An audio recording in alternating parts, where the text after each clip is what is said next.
1, 2, 3, 4. 1, 2, 3, 4. 1. Συγχαρητήρια για την επέτειο σας. Yes, you all there. Here is the Multraship team. We are happy.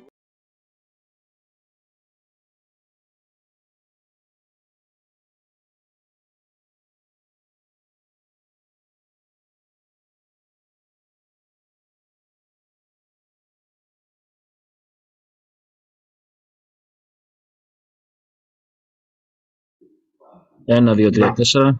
1, 2. 1, 2.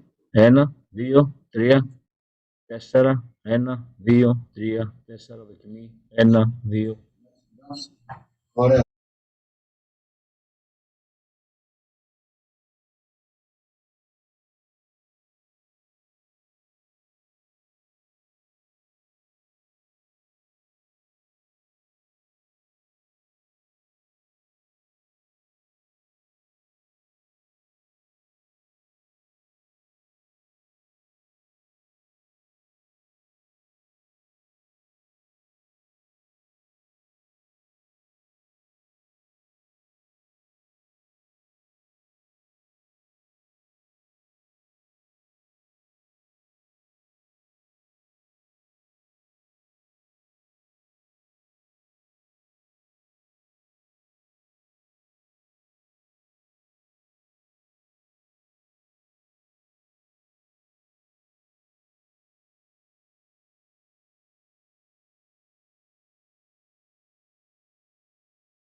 Dear Minister of Maritime Affairs and Insular Policy, dear Secretary General of International Chamber of Shipping, dear colleagues, dear friends, good day.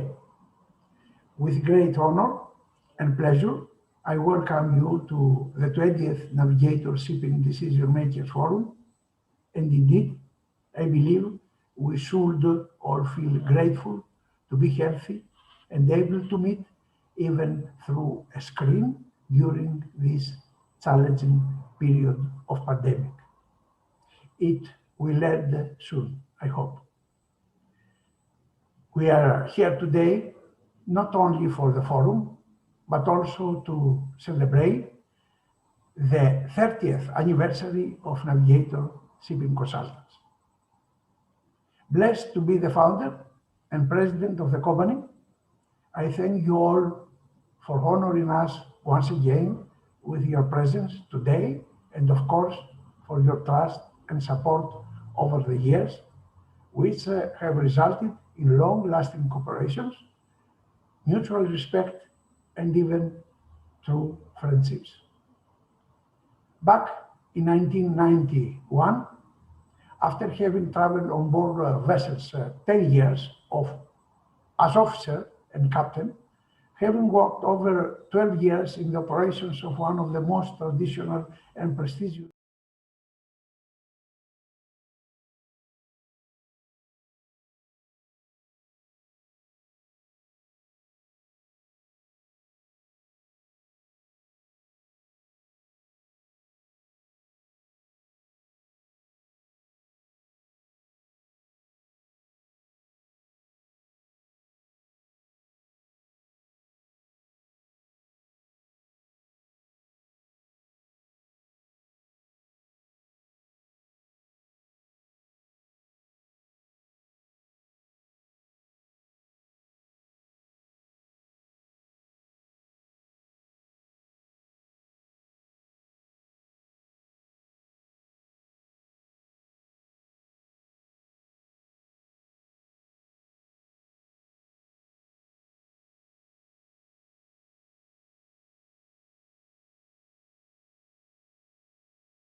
Welcome all to the 30th year anniversary of Navigator Shipping Consultants.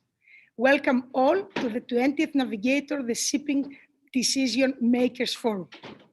Before we begin with the conference procedures, please allow me to mention a thought which I believe we all have in common.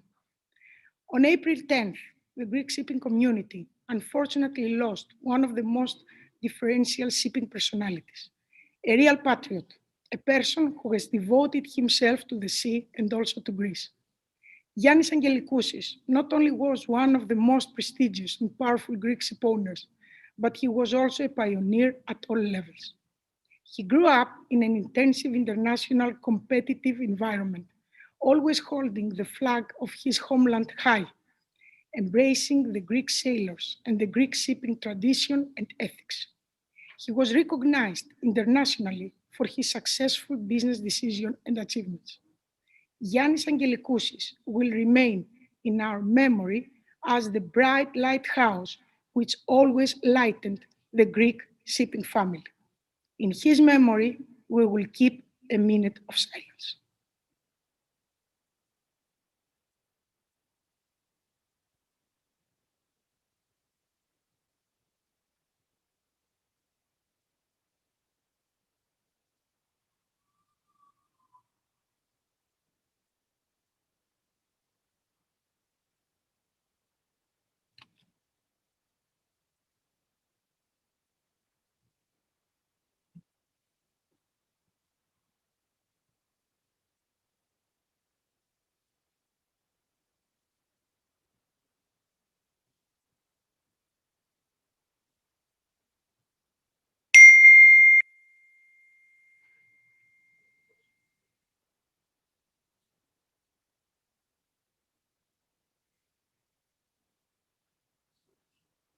Thank you very much. Before I ask Captain Dimitris Bezantakos, President of Navigator Shipping Consultants, to take the floor, let's watch a video of Navigator Shipping Consultants activity.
Very much for taking time off your busy schedule to join us. Love for shipping is something instinctive, and we have succeeded in creating a worldwide network of agencies and towing companies, setting as our major goal to satisfy and live up to the expectations of the Greek shipping community.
Dear Minister of Maritime Affairs and Insular Policy, dear General Secretary of International Chamber of Shipping, dear partners, dear friends.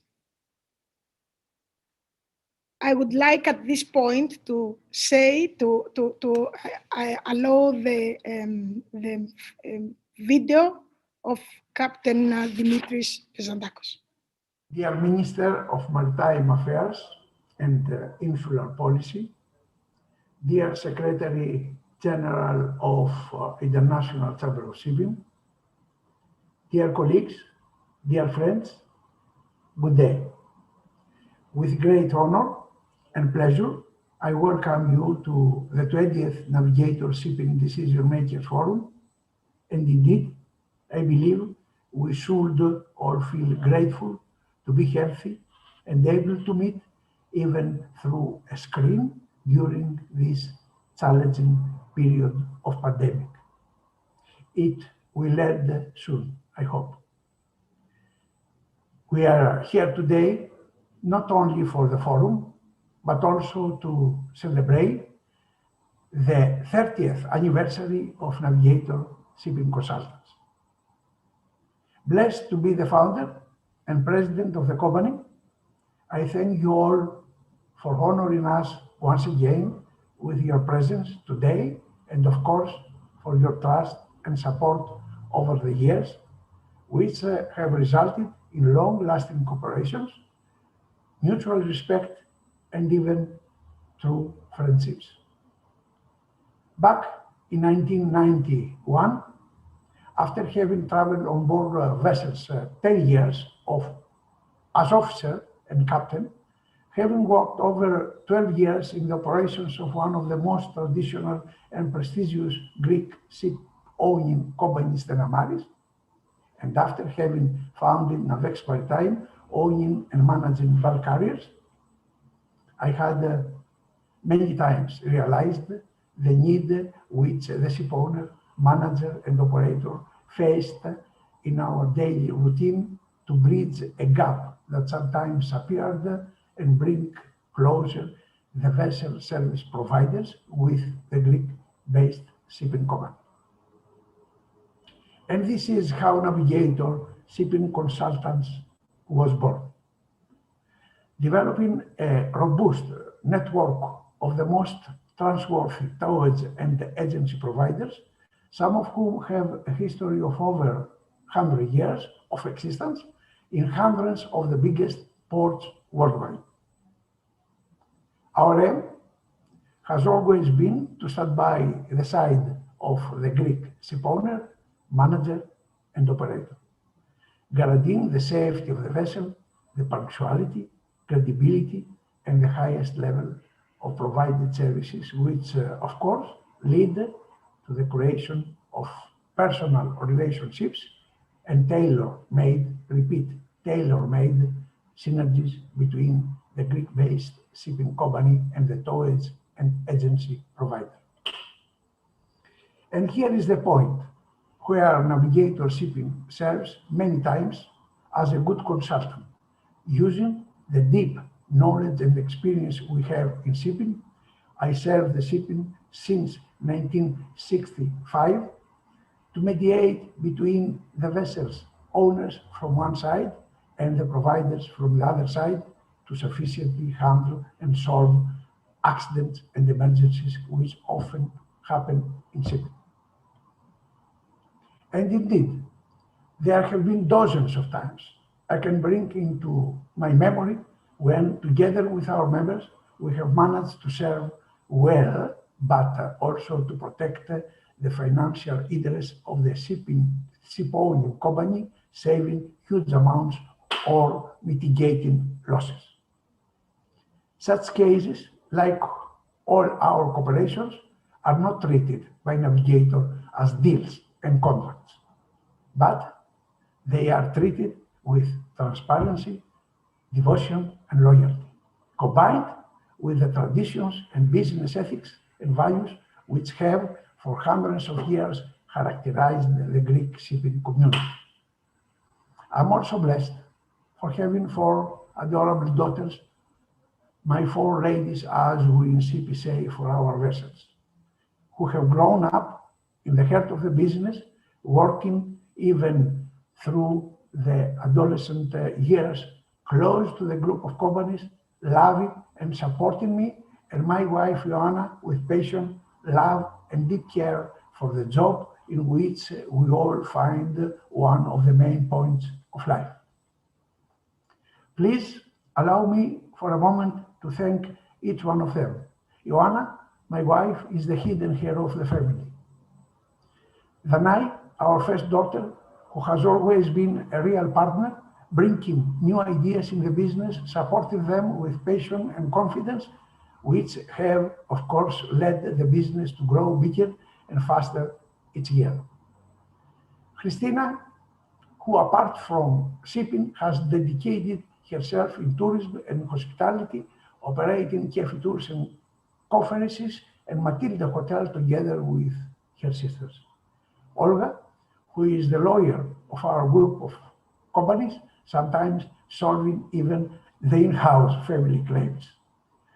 Katerina, who was gained by the island lives permanently in Crete. However, she is always next to all of us. They are all true leaders of themselves, and I thank each and every one of them for keep paving the way in our business, in our companies, serving with consistency the values and ethics our family has always followed.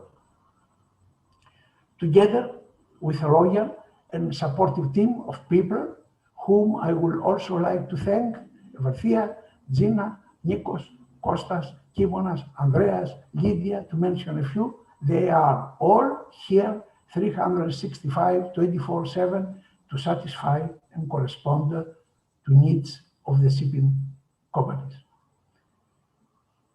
Greek shipping is a big family, we all know, and the members of each family share love, care, respect, trust, and devotion. It goes without saying that technology will keep evolving and keep serving our industry. However, as I also mentioned during the amazingly interesting discussion of Navigator decision makers online this week, human is the one who will eventually press the button. So, yes, technology is here, but personal relationships and synergies will never get surpassed and overridden by machines. Navigator will always be here to serve the ship owner, the ship manager, the ship operator, to offer a personal touch and focus on each and every case, to serve the Greek shipping values, to serve the Greek shipping miracle. Thank you all. It is a great pleasure for the entire family of Navigator Shipping Consultants to welcome you to Navigator, the Shipping Decision Makers Forum, and the 30th anniversary of our company. During this unpredictable pandemic period, we have all missed the physical presence.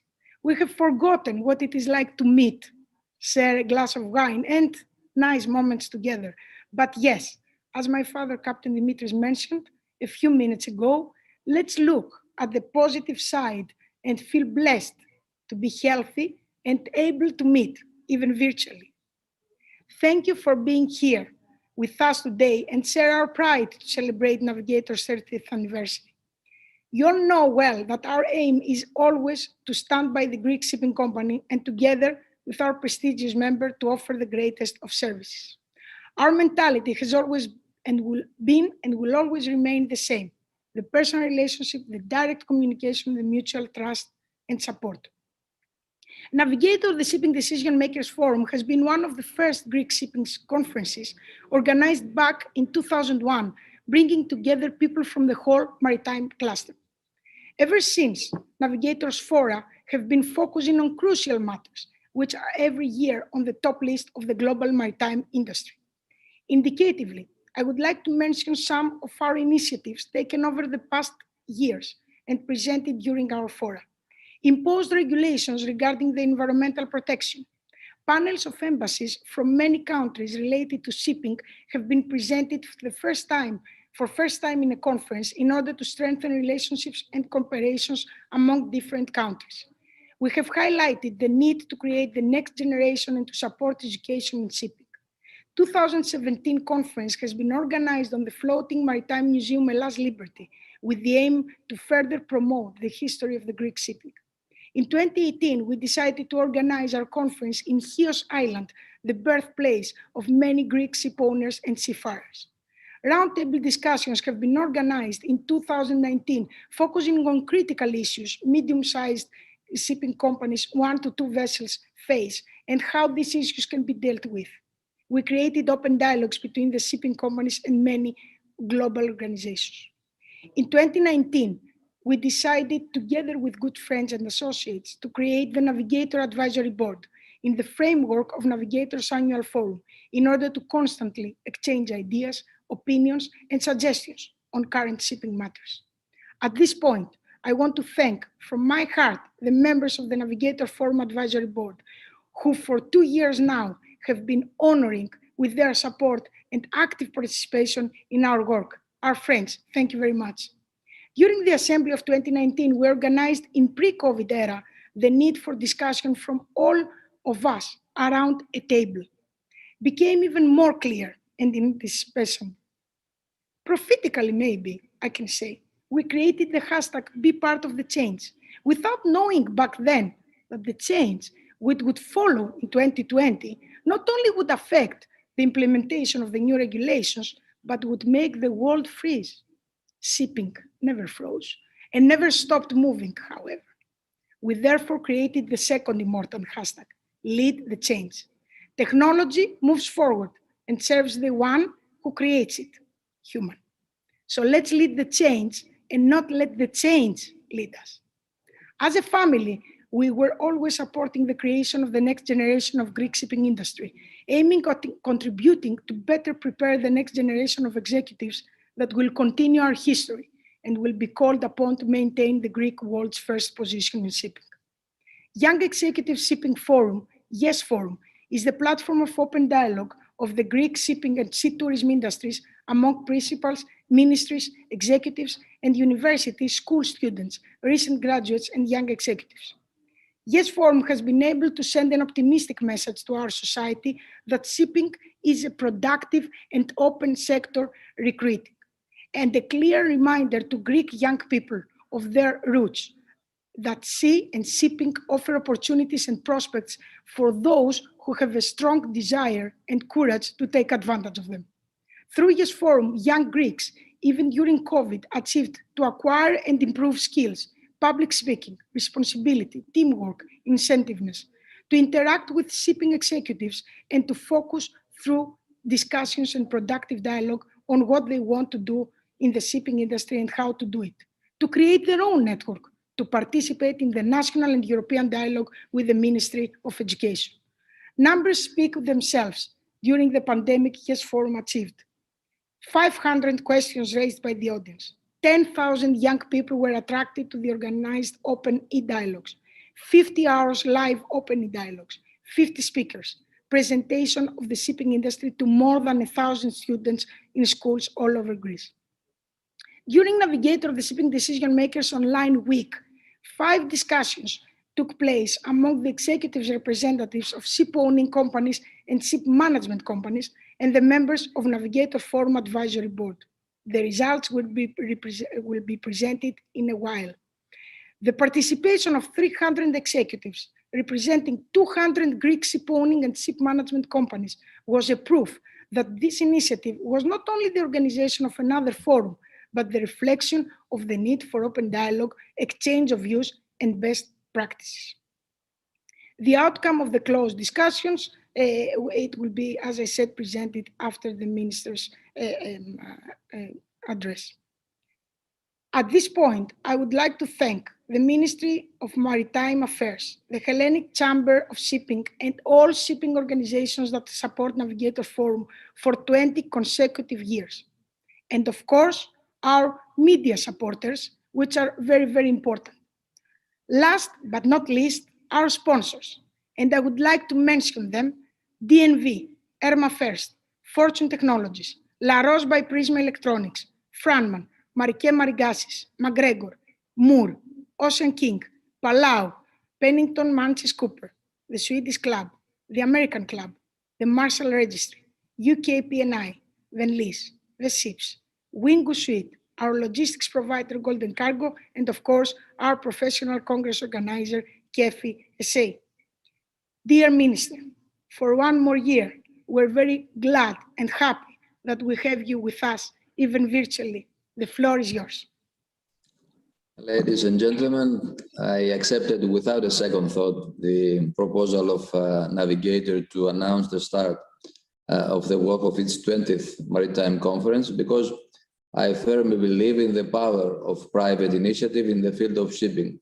Also, I would like to thank Bezendakos family for your kind invitation. I wish you all the best during this conference. It is the kind of force that has brought Greek shipping from the second half of the last century until today to the top of one of the most competitive industries in the world, that of maritime transport.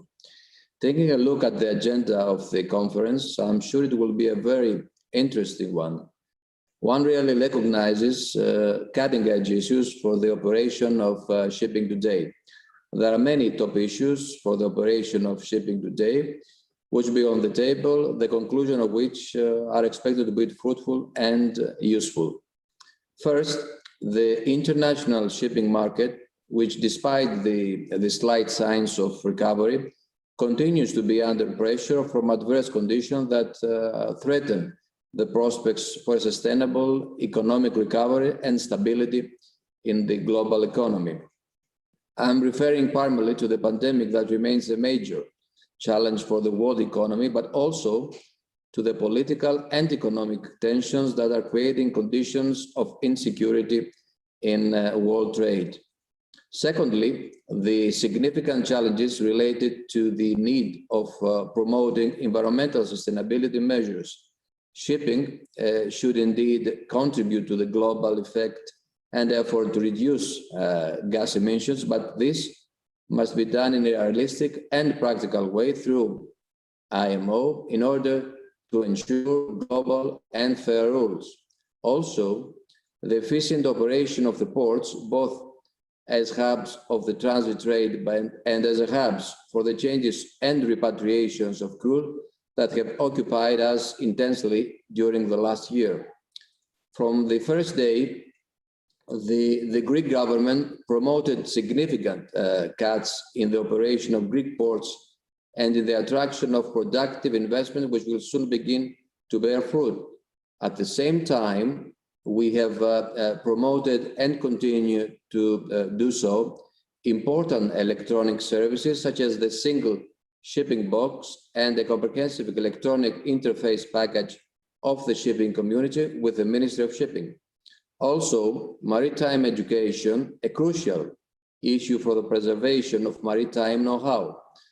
For our country, however, it is something more. It is that sector that gives our young people the supplies for a brilliant professional career and the ship owners, executives to manage safely and efficiently highly intensive capital units. In this area, we will soon be undertaking important initiatives to modernize it. Finally, market trends and technical issues. If Greek shipping and its ancillary services are in the position they are today, it is thanks to the investment in competitive and quality services in the whole range of shipping activities, but also in the investment in safety and respect for the marine environment, which is our heritage to future generations. Today, more than ever, the figures judge who will be present at tomorrow's shipping today. That is why I'm very optimistic about the stable and dynamic course of Greek shipping in the future. I know very well what I've said in a few words is not easy to become deeds, but I can assure you that there is the political will for the new, the innovative, the progressive, but with absolute respect for the stable structure and values that have supported and continue to support the great shipping of our country. Once again, I want to congratulate Navigator on the organization of its 20th Maritime Conference. I leave you in the hands of the distinguished coordinators to delve into the interesting topics. And I wish you good luck and useful conclusions from the conference. And once again, I would like to thank you once again for your attention. We thank you too, Mr. Minister, and you are next to us all these years, even before becoming minister, and this is very, very important for all of us. Thank you, thank you, thank you. Thank you. At this point, I would like to, as we previously mentioned, Yes Forum enhance the open dialogue among the industry and the young promising executives. Let's watch a video with further details about Yes Forum actions before going to the first one.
So the past week was quite interactive, as many executives of Greek shipowning and ship managing companies exchanged views and best practices with Navigators Forum's advisory board and sponsors. Are you interested to learn more about the outcome of the first Navigator Forum Online Week? Let's call the moderators of each closed discussion to present them. We have with us Elena Fusaki for the Decarbonization, Head of ESG Sustainability and Climate Change, Motor Oil Group. Serafim Kapros, Supply Chain, University of Aegean, Director of MBA in Shipping. Panos Theodosopoulos, Smart Shipping, Chief Digital Officer for Ocean King. Human Element will be presented by Katerina Skurtaniotti, Managing Director of Enlis Maritime Specialization Services, and Dorothea Ioannou, Deputy Chief Operation Officer, the American P&I Club. Last but not least, the Commercial Finance from Kostas Konstantinou, Managing Partner, Global Maritime Leader of Moore, Greece. Elena, the floor is yours.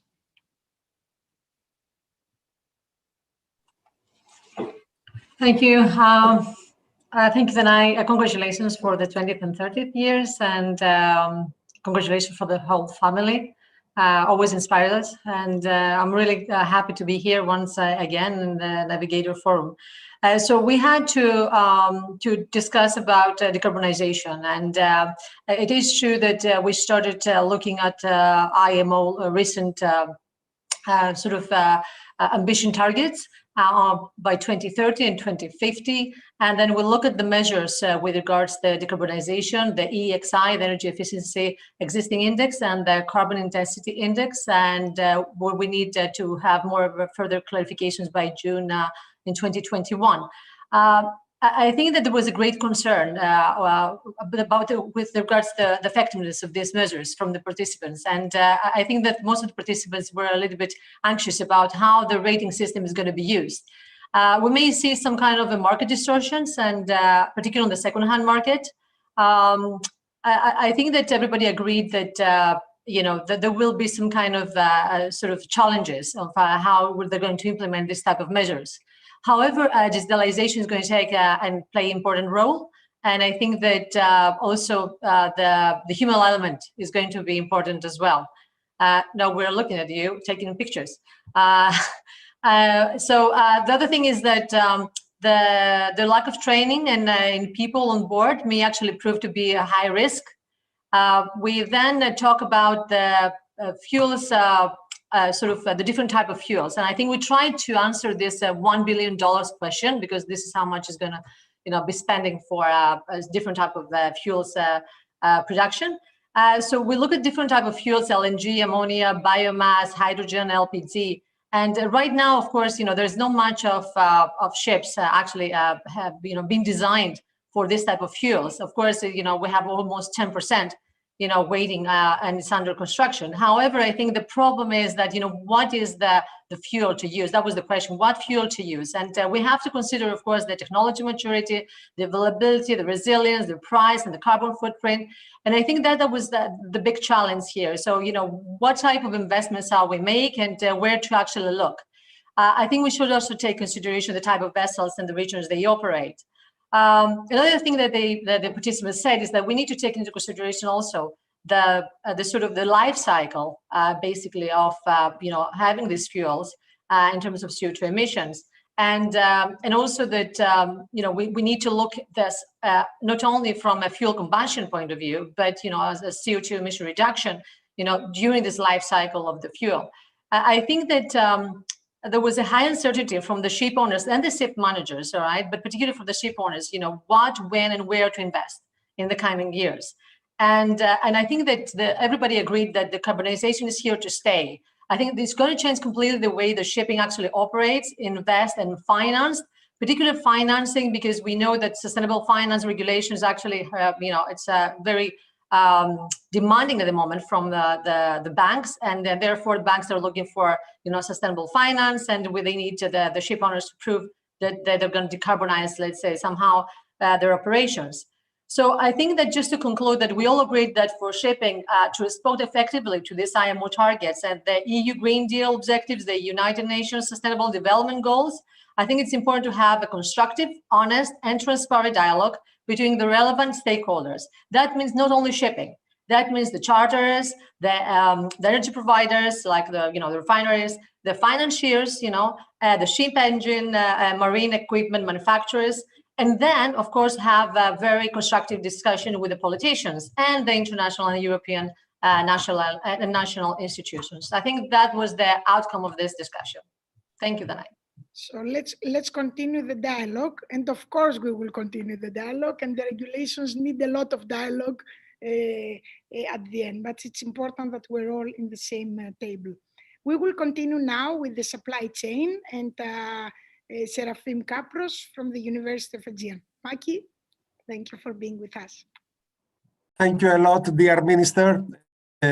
Ladies and gentlemen, and, dear colleagues, good afternoon. Thank you a lot for giving me this opportunity to summarize some findings about logistics and supply chain management. So, the preparatory work concerning logistics and supply chain stated the increasing importance of logistics in shipping, but this is quite obvious. The statement was further emphasized during the pandemic, Why? Because some problems and unforeseen incidents appeared there with the delay in supply of critical equipment, of energy devices, with the difficulties to coordinate operation at ports, spares, maintenance, the exchange of crew, etc. And with the variety of restrictions in the movement of persons and in the management of ships and heterogeneity of measures in various areas and various ports. This made ships to spend more time at ports, it delays in transshipment, in unloading process, etc. The discussion we had last week during the preparatory sessions, let's say, revealed two things. The first is that there is a diversity of approaches how to understand logistics in the shipping industry, and that the main perception of logistics is not exactly the same than in industry and in the commerce of retail. So we could distinguish two levels for logistics in the shipping industry. The one level is the logistics for the cargo, for the shipment, for the goods, and the other is the logistics for the ship, including human element that work on the ships. So a statement was that thanks to the increasing importance of logistics, even if outsourcing strategies are widely diffused, it is needed to have very high expertise in the personnel of the shipping companies, also for monitoring the performance of various providers, of forwarding companies, etc., and to continuously evaluate their performance because of the crucial importance of logistics, of outsourced logistics activities. The purchase was highlighted during that discussion because it is, from a certain viewpoint, clearly a logistic operation or a spectrum of logistics operations. One thing is sure, that from now and in the future, the factor uncertainty must be included in the criteria of decision-making for planning and organizing ships, shipping companies, trips, etc. Now, for the cargo logistics, the pioneer market segment in the shipping industry is the container. And this is, let's say, obvious because is a liner operations and because of the nature of containers itself. The container market tries to control at a door-to-door level the supply chains, and so in this way includes the concerns of the industry and of the commerce of retail about that. It is natural that for liquid bulk or dry bulk, the inland movement of goods is not a real responsibility of shipping companies. This is the responsibility of other providers, other stakeholders in the supply chain. However, the recent event of Ever Given was a good example that further emphasizes the need for planning with more uncertainty factors taken into account, and also for elaborating plans B, plan C, in the case that some incidents are repeated in the future. For this very particular case, we all understand that alternative routes are not workable. The incident of Ever Given exacerbated just-in-time delivery and revealed the need to integrate uncertainty, but it is not possible to work another alternative to make the round of Africa due to operating costs, due to the time that is needed. So what? So smart solutions and the spectrum of alternative solutions in each time that incidents like that arrive. And it is very, very recent now, but time will bring to us some more elaborated initiatives regarding the canal authorities and also regarding the company's operators. Finally, the discussion could not exclude Belt and Road Initiative as a possible alternative to this kind of unforeseen events. A statement of all the people participated in the panel, in the table, was that Belt and Road Initiative is not a real threat for shipping, and it could be an alternative for only for some parts of the China production in the north west of China. And the discussion couldn't exclude the perspectives of the Port of Piraeus, and the question was which is the initiatives needed in order to make the Port of Piraeus a mega hub and also a driving force for economic development of the whole country. One of the answers is that to enlarge the services offered in the Port of Piraeus with logistics and supply chain services and with repair services. This is necessary in order to upgrade the role of the Port of Piraeus. Thank you very much. Very, very important. Better round ever given, Port of Piraeus, supply chain. Nothing stopped. So very, very important. And thank you very much, Makis, for the presentation of the results.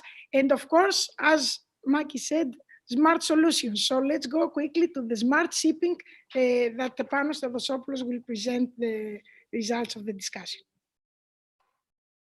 Thank you, Danai. Captain Bezendakos and the whole family for the honor of being part of this anniversary.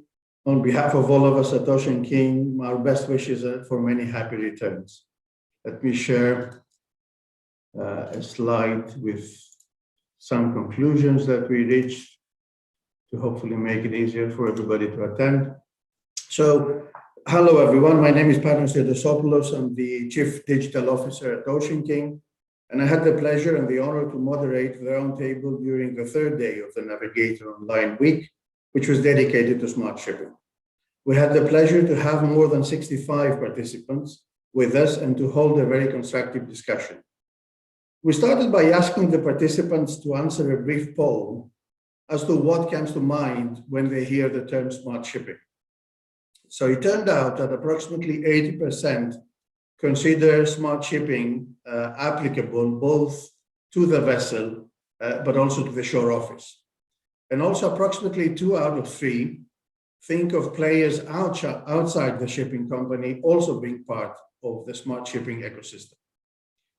We then moved to discuss the main drivers behind the adoption of smart shipping practices, noting that digitalization in shipping has transitioned to a new phase. Well, at first, we all agreed that the COVID-19 pandemic has acted as a catalyst toward this transition and forced changes that are here to stay. All of us started using digital technologies that were available, but were not really taking advantage of before the pandemic broke out. Regulation at the same time is coming up with new requirements, even before the 2030 and 2050 milestones, that, if not demand, at least rely on the utilization of digital solutions. And there are quite a few people saying that decarbonization and digitalization can go hand in hand. In addition, we're starting to see more and more technology solutions becoming available that go well beyond the first wave of simply converting analog data to digital format. And they offer optimization, condition monitoring, and troubleshooting. Last but not least, a lot of people said that apart from the above reasons, it's reality itself that dictates and promotes the spreading of smart shipping. Various departments within the shipping companies, like the technical department, operations, and others, are taking advantage of digital solutions to address actual needs. We then examined the barriers that are obstructing the adoption of smart shipping. Lack of familiarity and sufficient training on new technology for onboard crew and shore office personnel was highlighted at the beginning, followed by lack of clarity in return on investment for owners and operators. since often some of the benefits of smart shipping are intangible, at least for the time being. Finally, lack of standardization and cyber risk were also mentioned as issues needing attention. And there was a special mention to the fact that shipyards are not actually building smart ship-ready vessels. Now, if we move outside the borders of the shipping company itself, it was stressed that numerous players in the broader ecosystem are also embracing and implementing digital technology services. Numerous examples may be found and actually were mentioned in current practices of the classification societies, the flags, the ports, insurance, and others. Finally, it was commonly agreed that digital technologies are obviously not here to replace people, but rather to assist them in minimizing errors and taking wiser decisions based on real data. And also that smart shipping offers an opportunity for the sector to attract fresh minds and new disciplines, as we have seen in other industries as well. Allow me now to close on a more personal note. I've been in the field of smart shipping since approximately 2014. And I remember that in those days, the subject was almost irrelevant for shipping companies. There was a hype around 2018, and I remember in Posidonia 2018, digitalization was the talk of the town at the time. And it's only recently that I feel that there's a good balance of supply of good and mature technology solutions, as well as demand on behalf of the ship operators to take advantage of them. So to close on a positive note, I would say, take your first step in smart shipping. Pick an area closer to your company's needs and your DNA and start from there. And I thank you again, once again. Bye. Also, thank you very much. And what we can say is that, yes, during the assembly of 2019, there were only 3 shipping companies attending this table. And on Wednesday, we had around 60 shipping companies attending this table. So there is change coming, and we want to do it all together. And how we can do it without human element, because even in smart shipping, we had a lot of discussion about human element. So the table of human element was worrying if we will have things to say on Thursday. And it was a discussion of more than 2.5 hours with, again, around 70 shipping companies. And Katerina Skurtaniotti and Dorothea Ioannou will present the findings of this table. Thank you very much. Katerina, the floor is yours, and then, of course, Dorothea. Okay, shall we start with me? Because or with Dorothea. Dorothea, you can start, of course. Yeah, I can start. That's good. The first thing I wanted to say is, first of all, I want to follow the sentiment of this day in terms of that it is time to reflect on how blessed we are to be in this industry. And personally, I am also, I want to say how privileged I feel to have been participating in this institution, the Navigator Shipping Decisions Forum, for the last 10 years out of the 20. And I feel like we've come so far. So first, I just wanted to say that, thank you. So yes, with my partner Katerina on Thursday, we delved into the topic of the human element. I handled part 1, which was the P&I perspective, and it was a very interesting discussion.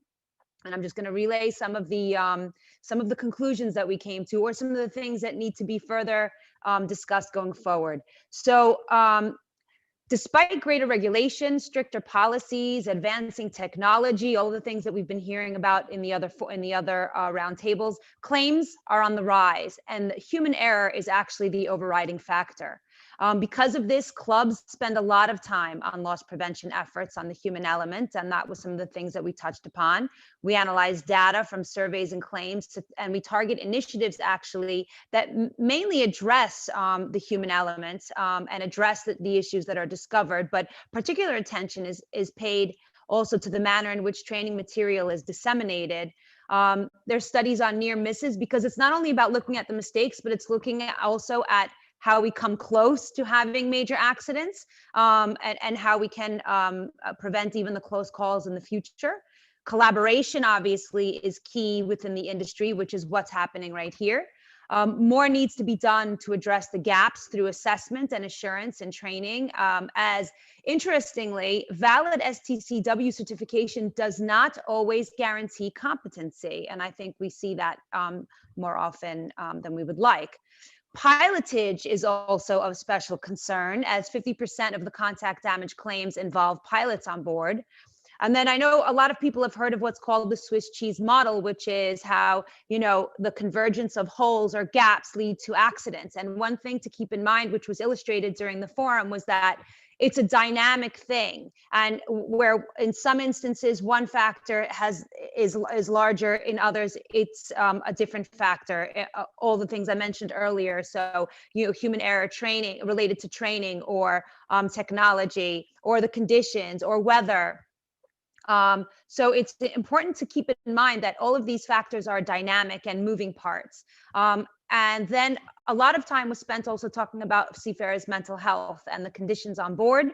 The Seafarers Happiness Index was discussed, and shows, unfortunately, that seafarers are only moderately happy. And this is a growing concern. There's demanding environments. There's conflict of rules in different ports, weather conditions, feelings of isolation, and all this leads to stress, which leads to mistakes and often injury.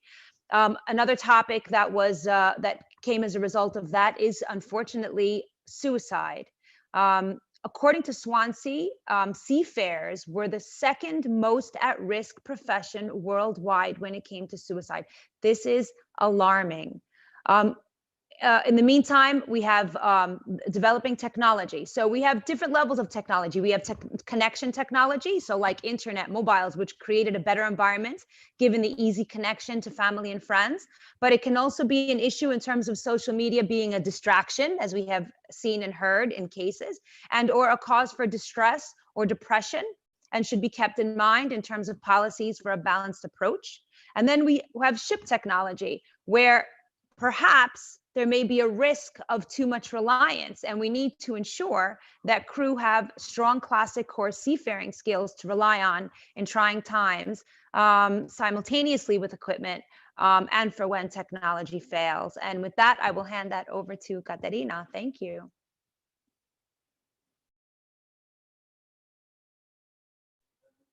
I think you're muted, Katerina. You're muted. Okay. So first, congratulations on I to Bezedakou family for the anniversary. As Dorothea said, we had a very fruitful discussion at the second closed round table. I would like to thank all the participants for this. To start, it is acknowledged that a more systematic approach, which combines safety aspects with the role of the human, and therefore with human errors, should be discussed and employed. Focusing, among other things, on interaction between the seafarers, the ship, and multiple facets of the so-called shore. The main idea of such an approach is that when an accident occurs, the entire system which is failing, and not only a person. Then we went to safety culture. Safety culture and the human factor are the tools used throughout the shipping industry, aiming to resilient companies, safety management systems, and assist them in achieving high performance of the personnel involved. A successful safety culture practice demands high commitment from the company and his management team. Going further, indeed, the pandemic has been the absolute accelerator for matters regarding human element and technology. As Dorothea said, internet on board, of course, can be considered as a valuable tool, but on the other hand, everywhere on board can be considered a key factor of isolation. Now, regarding the training and education, the following were pointed out.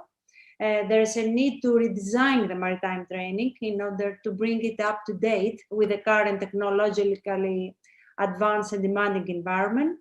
It is of high importance that the maritime training is including new technologies, as well as ways that show how these technologies are being connected with the vessel. There is a need to reevaluate the motives of merchant marine academy students. The new graduates should be encouraged to practice standardized procedures and checklists in order to improve their work and safety, of course. Finally, to invest in continuous and specialized trainings. Now, regarding the future generation and needed skills, most important skills for the young seafarers, apart from following the technological advancements, is to be flexible, to manage the pressure that exists at all levels. New generation will probably be the first who will have to deal with the increased level of technology and onboard autonomy. Therefore, the interaction with complicated and highly advanced systems, as well as situational awareness, critical thinking, effective communication, will be some of the skills that will be required to survive the imminent changes in maritime industry.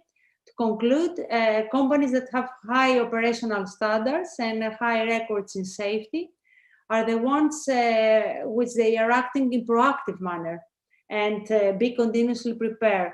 These are companies that are aiming and investing at the enhancement of the performance of their people. Thank you so much, Danai. Thank you too. It is very important. Of course, the dialogue will continue, and we will close, we will wrap up with this panel with Kostas Konstantinou and the commercial and finance aspect, which is very important because at the end of the day, we all talk about money. So let's see, Costa, welcome. Indeed. Dear Minister, ladies and gentlemen, first of all, happy birthday to Navigator and well done to the Bezentakou family for this milestone. They have created, indeed, a very sustainable conference. My name is Kostas Konstantinou and I'm the managing partner of More Greece and More Global's head of shipping. I had the pleasure and honor to coordinate the last virtual table of the Navigator Assembly, where we had about 50 participants from shipping companies, together with 5 prominent members of the shipping cluster, discuss the issue of sustainability, the financial and the commercial aspects. Our table acknowledged that the regulations regarding the decarbonization of the industry create an uncertain and complex environment where massive amounts of capital will be required in order to renew the world's fleet. There are uncertainties as to the pace of change and the timing of commercially available propulsion technologies, and the table was worried that the finite capacity of the yards, both in building and breaking, may make in practical terms the targets impossible to meet, which in turn may lead to a postponement, penalizing any early adopter. There is also a widespread concern about the inevitable obsolescence of the existing fleet and the impact that this will have on their balance sheets and going concern. Added to these, there are uncertainties as to the availability of capital and more specifically on the criteria to be used by lending banks and other capital providers to rate potential borrowers.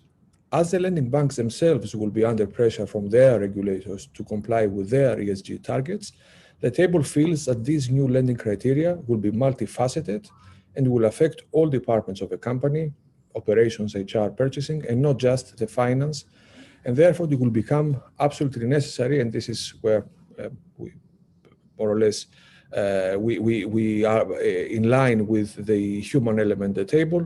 It will be absolutely necessary for companies to have structured, clear, and open internal communications between the departments to be able to handle these interdepartmental loan covenant requirements.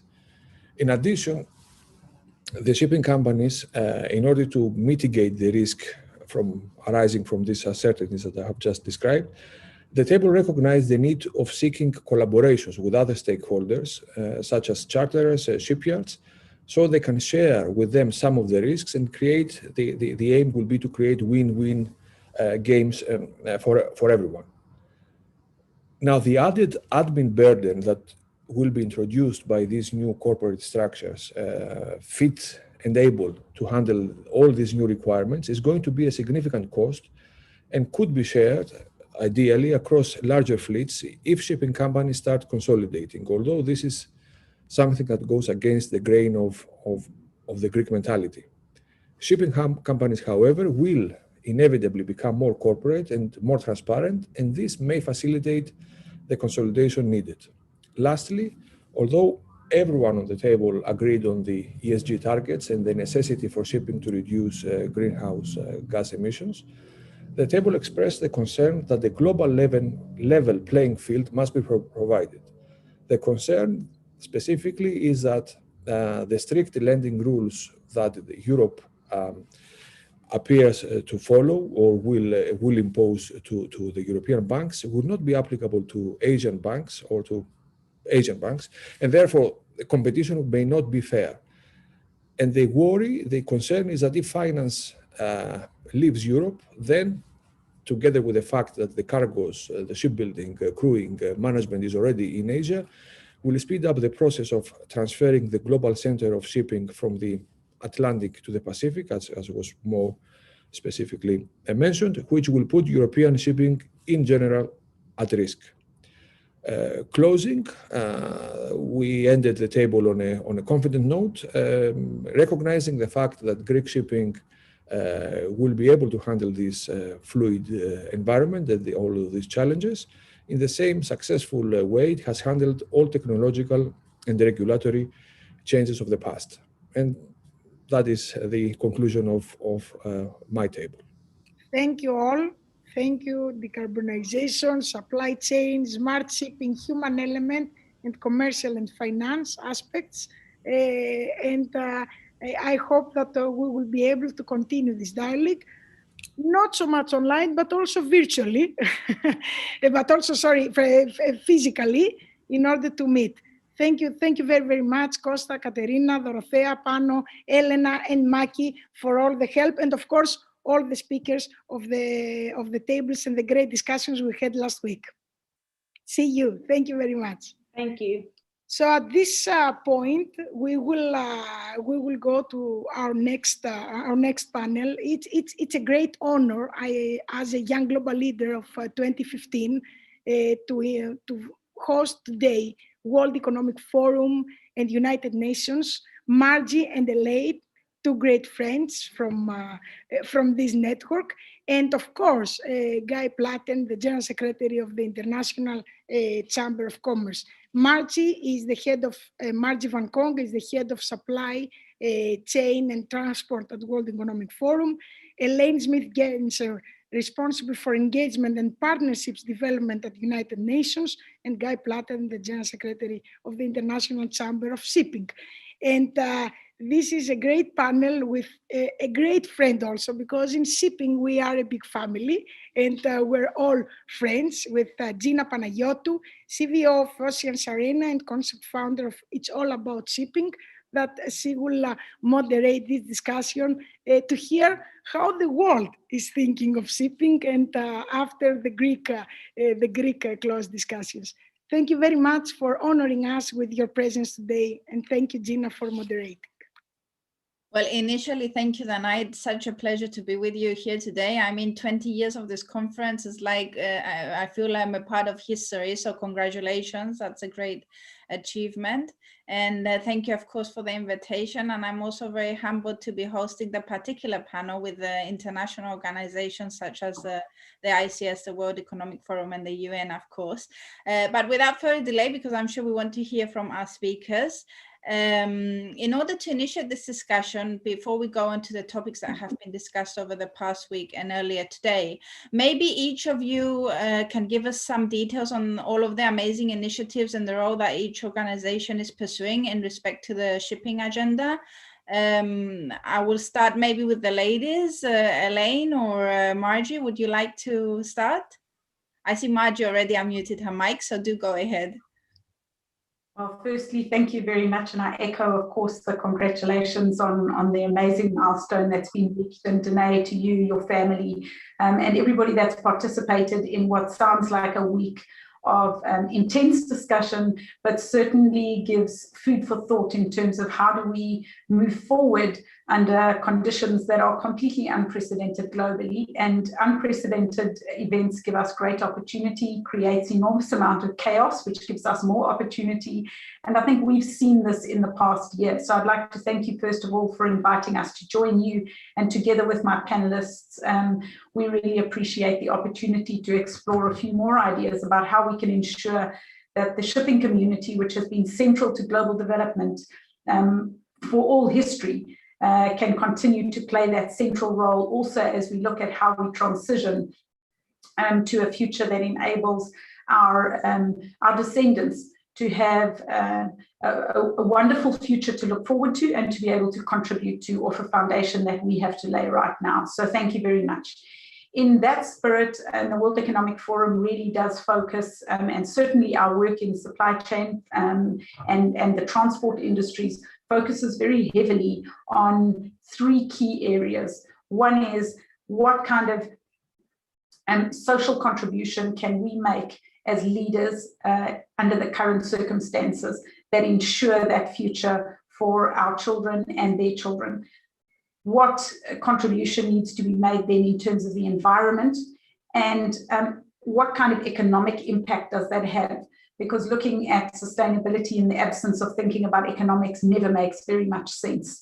So I think we're very conscious of the need for a just transition. On the sustainability front, I think just bringing you up to date, many of your community will be well aware of the work that we are doing together with the Global Maritime Forum and many other key players. In fact, there are 178 in that coalition as of, I think it was the 7th of April.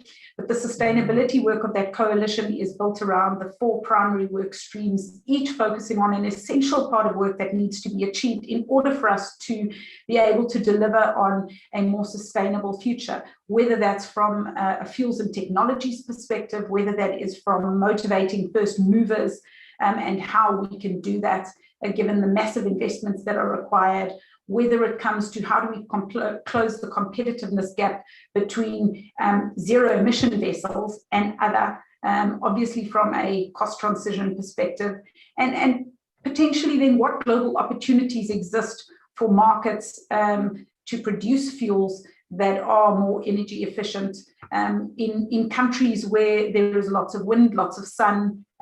Greece is not least amongst these, but certainly in the developing world as well. So the sustainability work really does continue. And I think one of the key points that has been raised is how do we actually finance this transition? And one of the work streams at the forum that we are focused on with our team on financing this transition is really a set of work that allows us to deep dive, review what available technologies there are, build common understandings in terms of the actions that are needed to deploy the deployment of those new technologies, and what is the quantum of investment that is required. How do we work with the finance community to ensure that, one, those who are looking to make that transition are supported in that transition process, and two, there's sufficient finance available to enable that. So there's a number of work streams that are ongoing in the sustainability environment. I'd like to pick up on, one key event perhaps to look out for, which is taking place this Friday. So for those who are interested, it is Singapore's Maritime Week, obviously, and together with the World Bank, there is an online event being hosted, which speaks specifically to charting a course for decarbonizing maritime transport. The role of LNG in the transition towards low and zero carbon shipping, and the summary for policymakers in the industry are all rolled up into the latest report. There are 2 technical reports on those 2 topics that are being issued.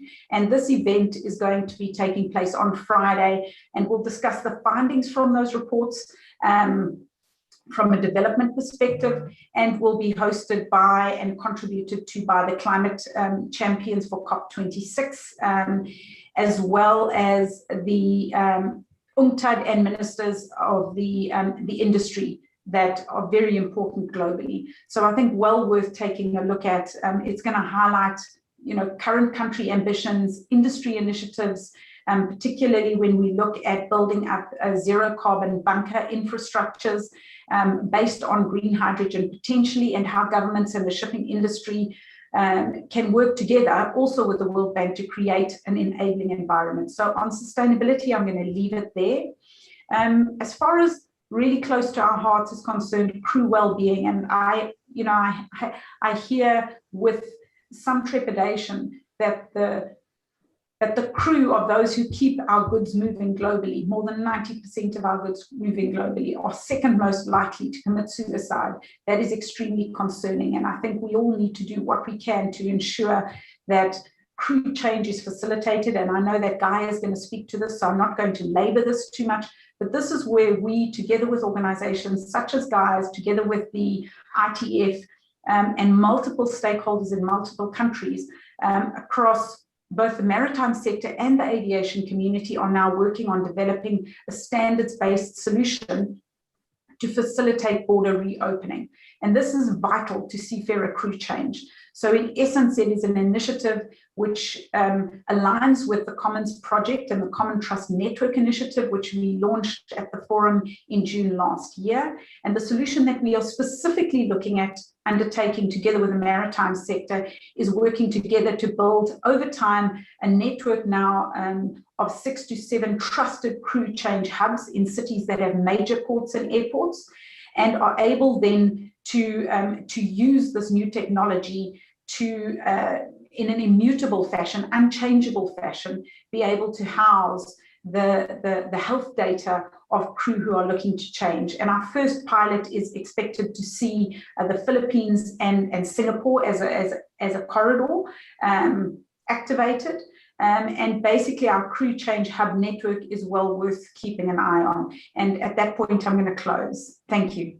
Excellent. Thank you so much, Margie. And actually, since I'm also aware that Guy will have to at some point leave us a bit earlier today, and you did mention the crew vaccination, which is something the ICS has been working very hard on.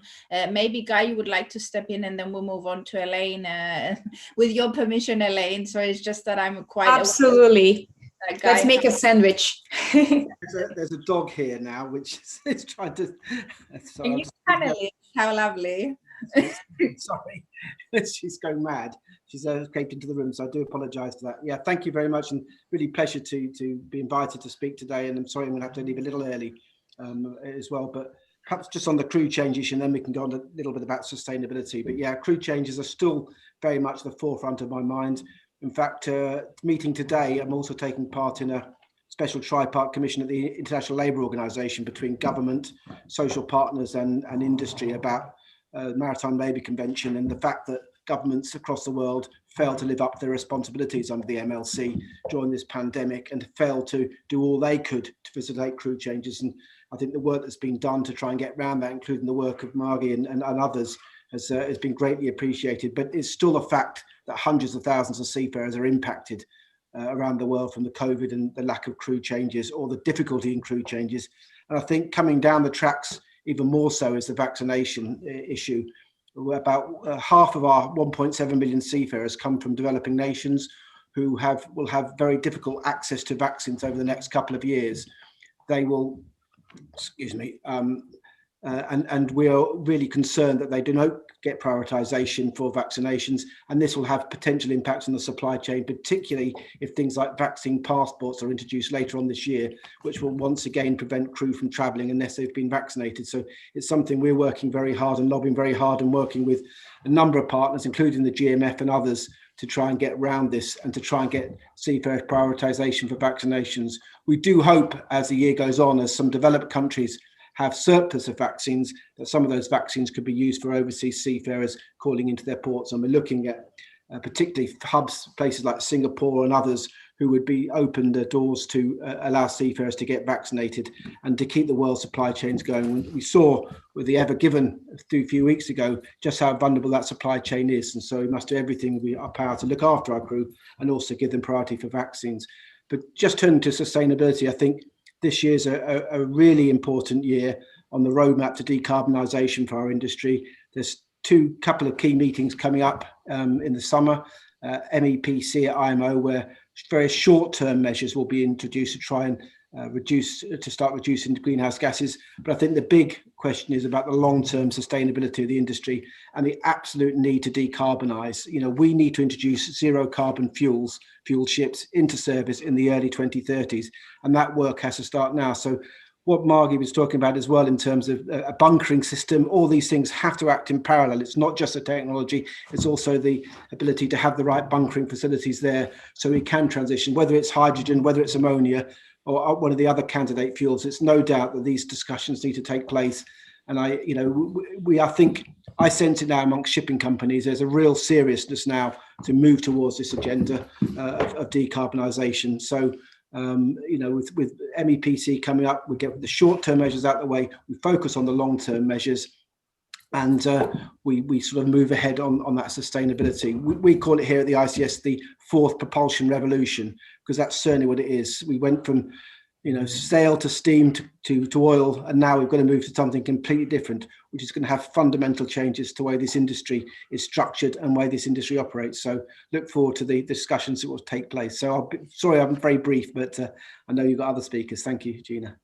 Indeed, thank you so much, Guy, for that. Actually, quoting Dorothea earlier, this is a very exciting time, and we should be blessed to be in the industry to follow these developments. Elaine, the platform is now yours. Please do go ahead. Thank you, and good afternoon, everyone, and thank you for still being here after what I heard was a week of intense learnings. I'm grateful for Danai and also Gina for the opportunity to shine light in one important topic, I think, for everyone. A year ago, we were discussing through social media who was in lockdown or not, who were wearing masks, and even who had toilet paper. But the conversation now is different. The social media feeds are being filled with pictures of people rolling up their sleeves. They usually have a smile hidden by a mask, covering their mouth voluntarily or mandatorily to protect frontline workers. But these pictures miss to show also the hope that the vaccine is now a turning point to the pandemic, that life may and will get some normality framed by kids in school and new arrangements of working remotely or in our own premises and offices. But you know better than I do that seafarers and employees and crews in your industry don't have the luxury to stay at home. 70,000 vessels, sails and docks, representing 80% of volumes in international trade, as Marge was saying before. So global trade relies on around 90% of carried goods through your shipping. And maritime transportation is the main provider for global trade, bringing your sector opportunities and challenges. And vaccination is just one of your challenges right now. Just to shine light a little bit on our work at the United Nations, UNICEF is the United Nations agency that was tasked by the Global Vaccine Alliance, named Gavi, ensuring that 2 billion COVID-19 vaccine doses can be distributed this year as part of the COVAX. COVAX is the largest and fastest immunization campaign in history, led by Gavi, WHO, and the Coalition for Epidemic Preparedness Innovation, CEPI. And UNICEF is the key implementing partner, leading the procurement and the supply of the vaccines.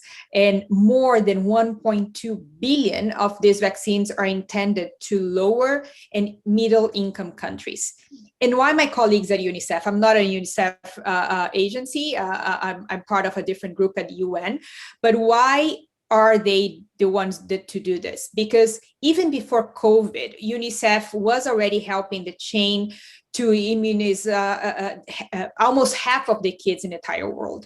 So we were talking here almost impossible logistics challenges across the globe. UNICEF is today the only organization with the infrastructure, the expertise, the capillarity of distribution, implementation, and finally the buying power to lead this task. And vaccines are only part of the job, and it's only possible because UNICEF warehouses in Copenhagen and Dubai. UNICEF is also delivering 500 million tests, 250 million COVID treatments, as well as undergoing the helping billions to understand the virus, the prevention and the treatment through the programs that build vaccine confidence. So it's the beginning of the end, as many is calling it.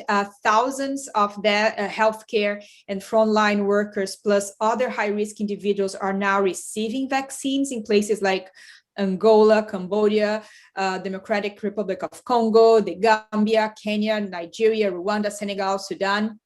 And we are hopeful that more and more people will have access to it. And behind my screen to you today, I can say that my smile represents the same hope as some of those people being vaccinated. I'll stop here. Amazing. Thank you so much, Elaine. And actually, it's such a pleasure that you all have quite a diverse kind of experience in this respect. So it's very nice to be hearing all these initiatives. And going on to the next phase of this discussion, some of the things obviously throughout this week that have been brought to the spotlight, and are recurring topics in shipping, of course, over the past year in general. If we could kind of categorize them, and I would like you each to again bring your input based on your experiences and your backgrounds within the international organizations that you serve, are of course, as you mentioned and you briefly touched upon, and the intro sustainability regulations and how do we actually adhere practically, the funding, of course, of this new blue economy, and of course, last but not least, the human element and the well-being, the emphasis on the seafarers, and how digitalization kind of impacts that aspect. And I would also like to take this discussion a step further, and as a final note, have some comments from each on how you feel we can bridge this gap between the industry in respect of ship owners and the international organizations, if there is a path for stronger collaboration, or how can this be achieved. And I will let Guy go first, just in case he needs to close before we're done with this discussion. And I don't know, Guy, if your fairy friend would like to, he seemed to be quite interested in the discussion, but you're muted. So I am sorry, I'm left dog watching today, and she's getting bored now. So taking the discussion seriously. Guy, I think that she wants also here 15 minutes of becoming famous. Well, thank you. Actually, I just wanted to on your last point first. I think one of the most amazing things of this pandemic, I mean, there's lots of really bad things we all know, but one of the good things to come out of it has been the level of collaboration. So, for example, just to be in Margie there, I haven't met you physically in the flesh, but we've met lots of times by video conference on many different subjects. And I think that's the same with all of the agencies. And if I think there's one good thing that will hopefully come out of this, is that we learn that there's actually got more in common than we have apart, and that we can discuss things and actually perhaps move the industry forward and far more quickly than we would have done otherwise. So I think that's been a real major plus from all of this. I've had unparalleled levels of cooperation with the International Maritime Organization, WEF, World Health Organization, International Labour Organization, and other UN bodies, and the United Nations themselves as well. So I do hope that really does continue going forward. So I suppose that's where I think of this real focus, is because there's so many challenges with regards to the crew, with regards to ships, with regards to digitization, and all these other issues which have been discussed this week, that cooperation at a global level is absolutely vital going forward. Thank you very much, Guy. Would you like to comment in particular on any of the other issues, such as digitalization and seafarers, or the funding of the blue economy and decarbonization you've already touched upon? The funding, actually, so I was doing a bit of research in the blue economy, and it's quite a big topic to sort of to look at. But I do think sustainable finance, and how actually we're going to finance a transition to the fourth propulsion revolution, how that's actually going to work. Because the investment is absolutely massive, not only in ships, but also in the shore infrastructure that's going to go with it. So it's a question which it's not really fully answered in my head now, other than I think now through initiatives like the Poseidon principles and others are starting to slowly be addressed through the shipping industry. But I think that's something that will accelerate coming. We come to digitalization. I think one thing we have seen is a huge acceleration, just even amongst how we do our own jobs over the last year. And you can see now there's that epiphany as well amongst ship owners and others, that they need to invest far more in digitalization. I think, Dana, you were saying your previous conference, you had 3 companies. This one, you had 60 companies. And I think everyone absolutely gets that now. But all the downside that goes with it, including cybersecurity issues and all these other things. But the more efficient we can make our industry, actually the better for the environment as well. So I do see a real focus on both sustainability and the digitalization going forward. And I think crew welfare, if I maybe just touch on that, I think the other good thing that's come out of this pandemic is a realization at the heart of our industry are people. I think sometimes we look at shipping as a commodity type of thing, but actually deep down, it's all about people. And I think to highlight the issues around in the crew, and to have the International Transport Workers Federation, ICS and others speaking as one on issues has been a great revelation, actually. And, and I think there's an appreciation by ITF of how much ship owners have done and for trying to resolve this situation. So I think an increasing focus on that in the years to come is something I want to, it's a personal passion of mine as well, being an ex-seafarer. I want to see that and to see that being addressed. There's no doubt in my mind that with further automation, digitalization, I think ships' crews will perhaps get less over time, and we need to make sure that they're looked after and their skills are looked after and their welfare is looked after as we move forward on all these huge number of issues which are facing our industry.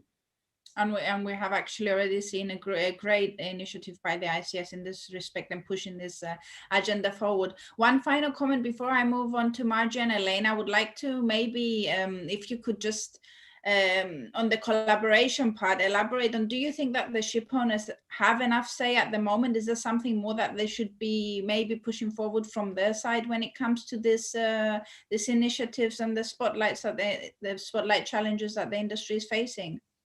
I think we've got a lot of industry associations out there, haven't we? I think we need to continue to work together. And I suppose that's been the other thing is we host every 2 weeks, all the industry associations come together for a video call, which has been extremely beneficial because it meant that we've all can talk about different agendas and try and work together.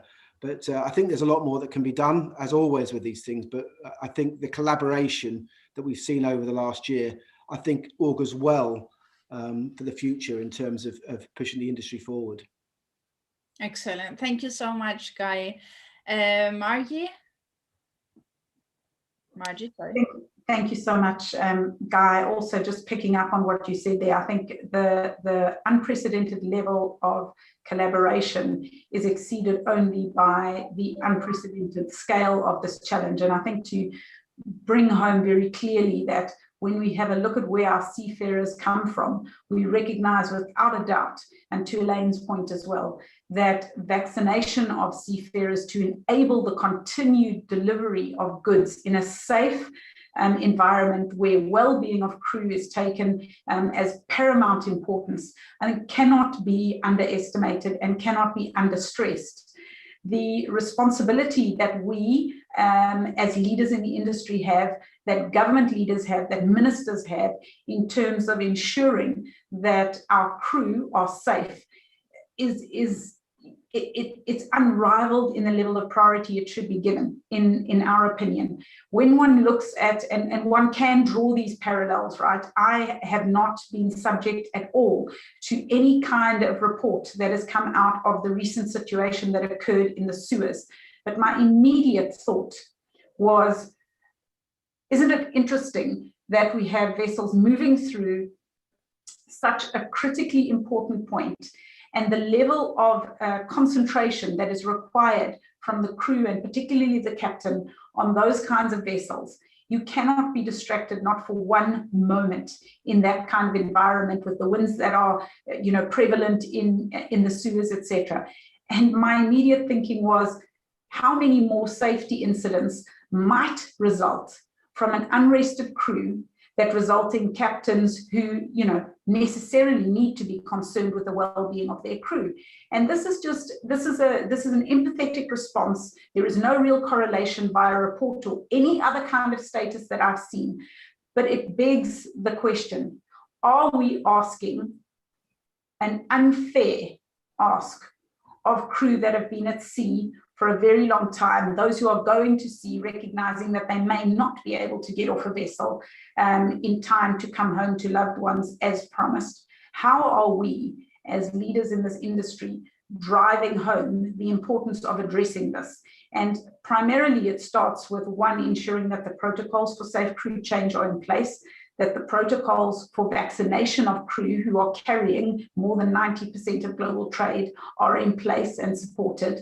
And to the point, Elaine, that you were making, the immense effort that is being made by organizations such as the United Nations through UNICEF in collaboration with Gavi and the COVAX. We are working, as you know, Elaine, extremely closely with the UNICEF team. I am enormously proud of being a part of a supply chain and transport industry that have signed a charter to support the distribution of vaccines in an equitable and fair fashion at a time where we all recognize that the constraints in capacity are immense. Whether those constraints are in air as a result of so many grounded aircraft and a lack of belly cargo space and a massive demand on air cargo at the moment, or whether it is for the movement of all the peripherals, all the ancillary products that allow a vaccine to be delivered to one's arm, whether it's plungers, needles, whether it's the return of cold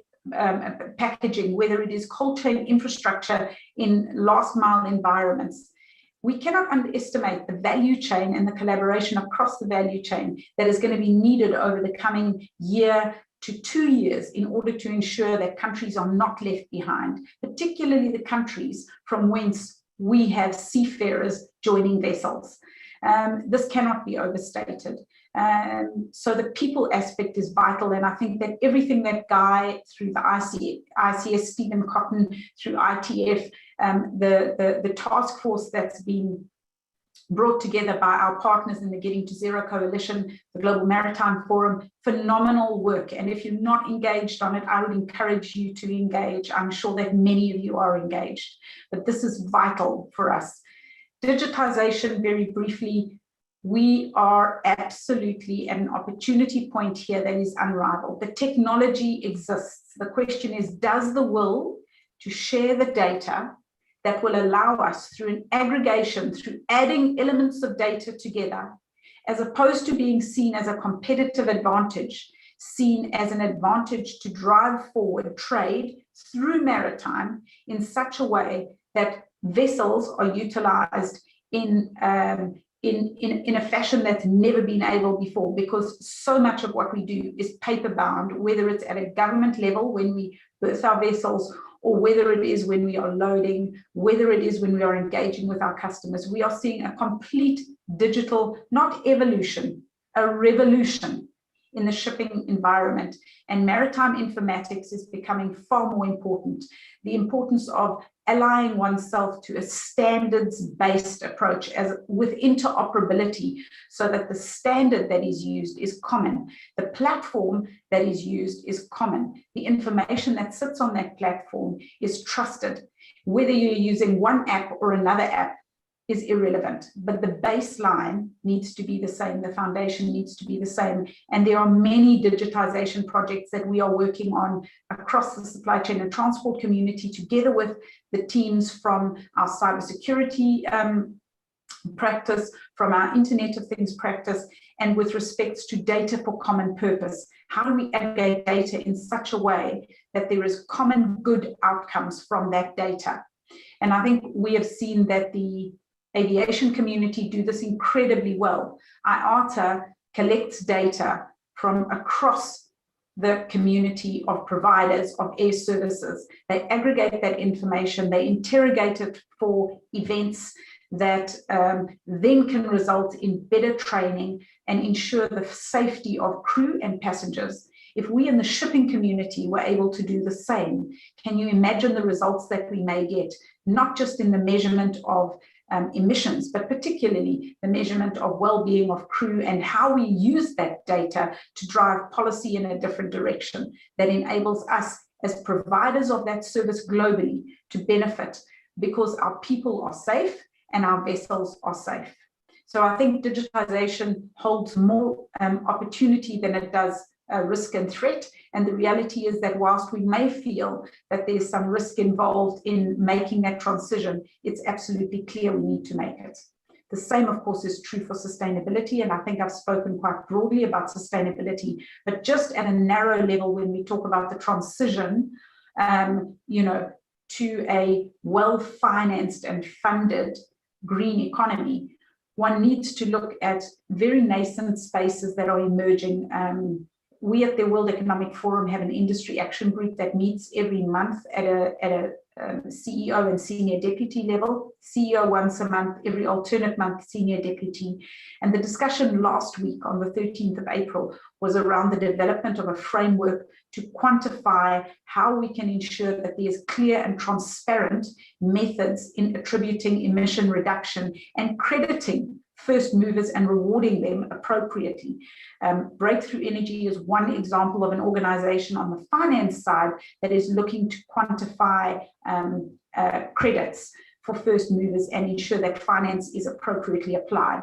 So the reality is that by working together, we actually can identify how we can develop standards-based frameworks that allow for the credit of reduced emissions and accelerate the path to net zero. And I'll pause there. Thank you.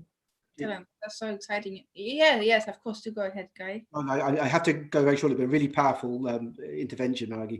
The one thing I was going to just say, it just struck my mind of the Ever Given, and you talked about the container ship and the crew, is we must remember the crew is still on board that ship. They haven't been allowed to leave yet. And one thing we must fight for is about the criminalization of the seafarer, because they happen to be there, that they're not then used as pawns in a wider game here. And I think that's something that we've seen time and time again over the last few years. Before leaving, Guy, very important. It's more than ever the need to be all in the same table. Yeah, exactly. So the ship owners also, I'm coming from Greece, and I have to mention it. We have to mention it. It's also very, very important. Everybody on the table. And the Ever Given gave this. Thank you very much for being with us. Yeah, and that's absolutely true. We have to be together on this one. And that's the point I was trying to make. But thank you, Danny, and thank you very much. It was an honor to have you with us. Yeah, Indeed, Guy, thank you so much. And this is a discussion in itself, the criminalization. So maybe in another Navigator forum, we should be addressing it for sure. Thanks so much, Guy. Elaine, the floor is now yours. Last but of course not least, just to make it clear that it was a matter of coordination. No, that's fine. And I have a tough Guy, I think Elaine, Guy could not afford, we are so many women in this panel, although we're only 1% in shipping. So Guy had to leave the women alone to speak about shipping. That is funny. So yeah, I have a tough beginning to follow, because we were talking about vaccines and now we are talking about another big element for the UN, that is sustainability in the environment. So allow me to go a little further on my thoughts that, as I said before, the maritime transportation is the main provider for global trade and therefore the global economy. But the global shipping is also responsible for a big dent in the cost to the environment. So people pay attention to that. And of course, this comes to the discussions. 300 million tons of fuel every year is used to transport these goods, representing 3% or almost 3% of the total global emissions of carbon dioxide into the atmosphere. But this share can triple by 2050 because demand for global freight is increasing, and it will increase more, forcing the maritime trade volumes to skyrocket. And beyond the environment, the current emissions are already being linked to thousands of premature deaths in coastal areas. So I'm going to talk a little bit about those things and going through sustainability, decarbonization, technology and digitalization, and hopefully in the end, some comments about what we expect in terms of collaboration in among the multilaterals and the industry. So your sector and others, not only yours, has both the challenge and the opportunity to innovate and find solutions that address people's needs. And here we need to address what you are hearing from the United Nations and other multilateral agencies to financing and finance institutions about decarbonization. It is a challenge and an opportunity.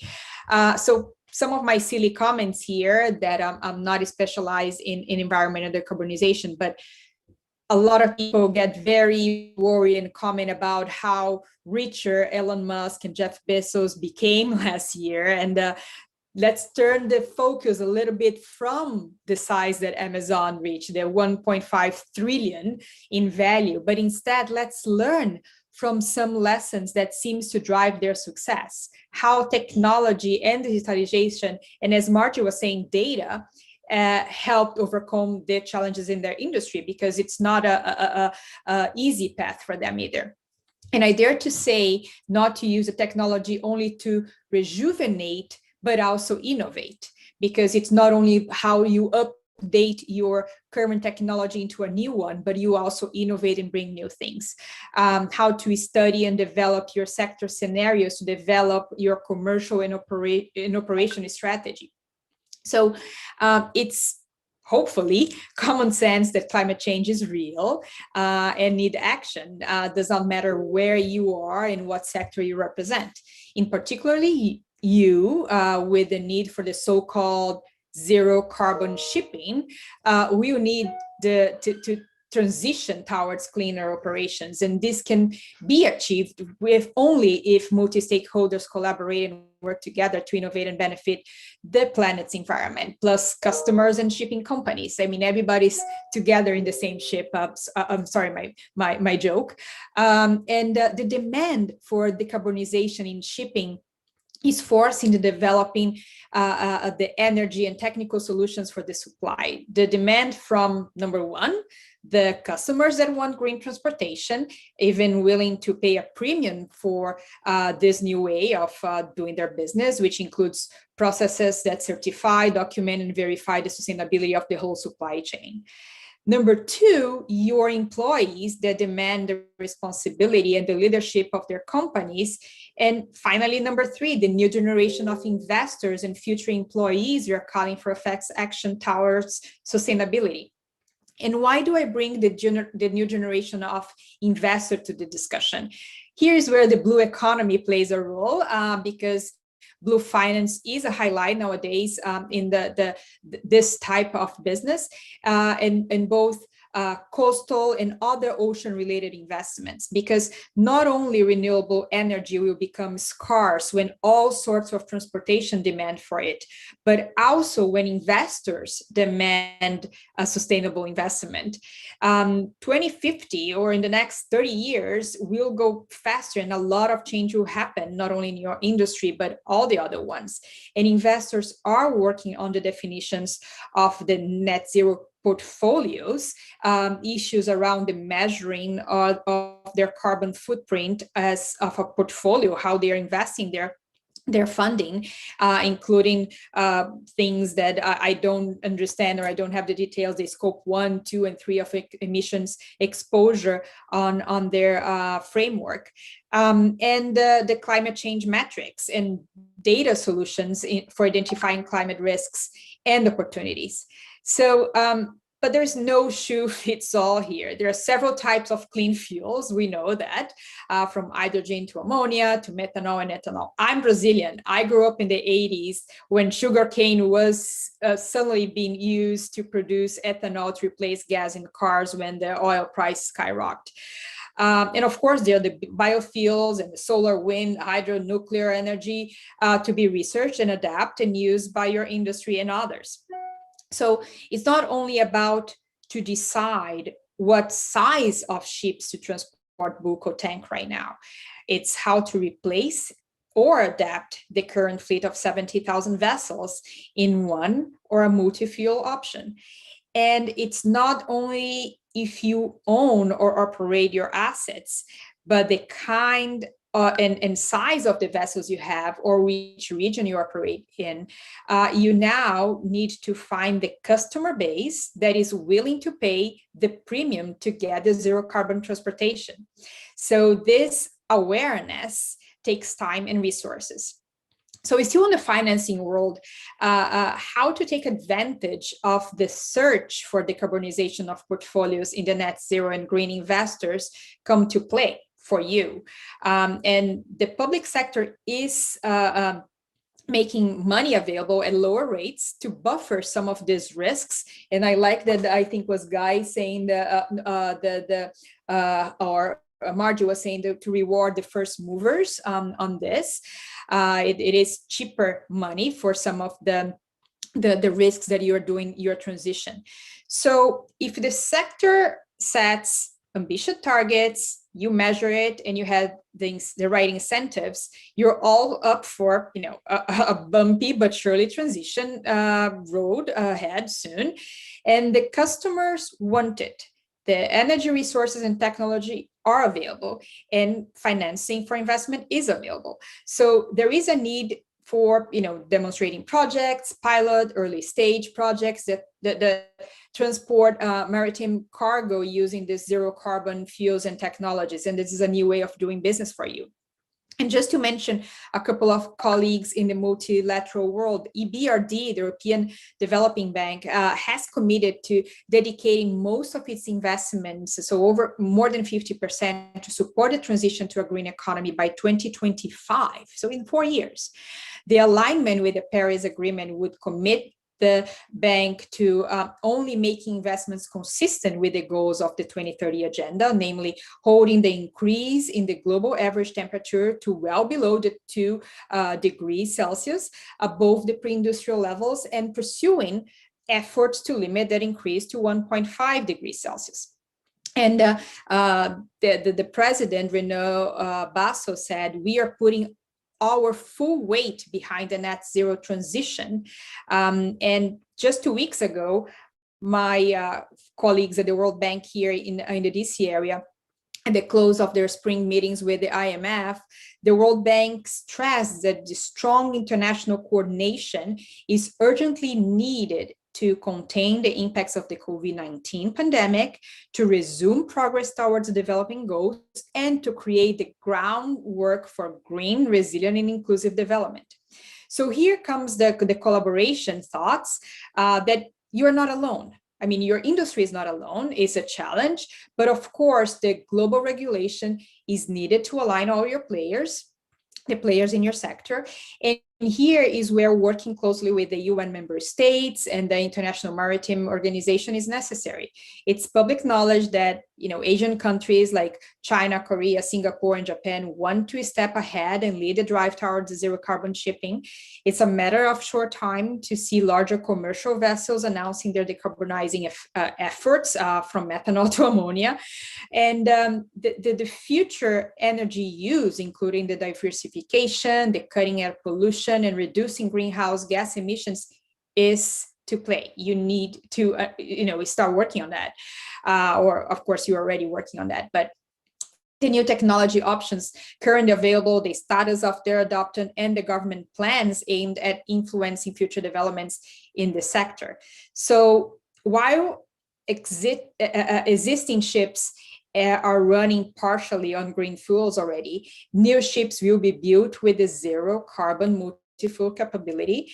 Green fuels will be produced at scale, and port infrastructure will need to be outfitted or retrofit so that these ships can be refueled with green energy on the ports. So good luck.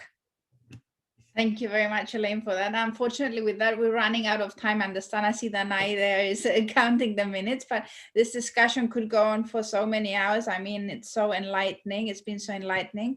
Thank you very much, both Margie and Elaine, and of course, Guy, for being with us. And thank you again, Danai. And I would like to personally wish the Navigator for many more years of leading change. So thank you for giving us this opportunity. I also thank you, and it's very important to mention that I am part of the World Economic Forum family the last 6 years. I thank them very much for bringing together many words that I did not know. So Margie, thank you very, very much for supporting Navigator for second time. Elaine, we're cooperating into crime. We're YGLs. Many years. You used to be in World Bank. You are now in United Nations.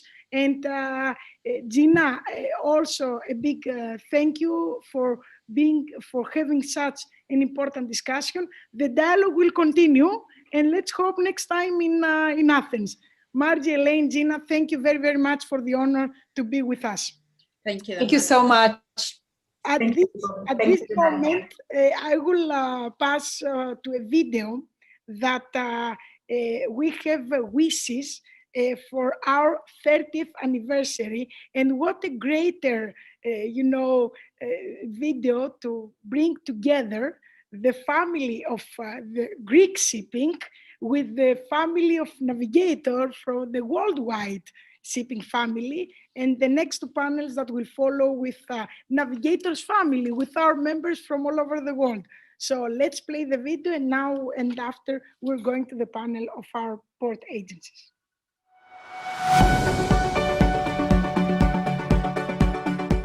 Συγχαρητήρια για την επέτειο σας.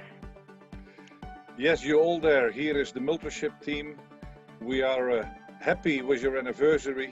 We are even more proud that we are members of your team. Dear Navigator, dear friends, happy 30th anniversary. Thank you for your hard work through all these years. Thank you for your endless dedication. Thank you for being more than just partners. Thank you for being friends. Today I want to wish you only one thing: to keep your big hearts in the business, because this is what navigators mean for all of us: personal touch with the world shipping industry. From me and Port Fort Burgas, happy 30th anniversary. On behalf of Ultratag, we want to congratulate Navigator on its 30th anniversary. We have witnessed their success and passion. Captain Dimitri, Danae, and all the team have been able to navigate through in all these years, creating a prestigious brand and a company with a lot of trajectory. We are glad to be part of members of Navigator. Hola, hola Danae. Hola, hola Captain Dimitris. Hola, hola Navigator team. Happy 30th anniversary. All the very, very best for the future. All the best for your future endeavors. It's great to be on board Navigator. We've been collaborating closely for many, many years now. Miss you guys. In the name of Universal Shipping Agency, I wish to congratulate you on your 30th anniversary. As a member of a Greek family linked to the shipping activity in the River Plate, I am proud to be part of this network, always receiving very useful and interesting information, enabling us to cooperate with many Greek companies. I trust to continue navigating with you for many years to come. Anniversary, Navigator, and all the network. What is Navigator? It's of course a Bezontakos family and the team, and all these associates with the hard work, first of all on a daily basis, extension of a network, a constant course towards intended direction, and ability to see more than others. That's the key parts of the success formula. We at JM Bakshi are indeed proud to be associated with your good company, Navigator Shipping Consultants, for more than 10 years now. 30 years ago, family leaders Dimitris and Ioanna Bezentakos went on board in order to create Navigator Shipping Consultants.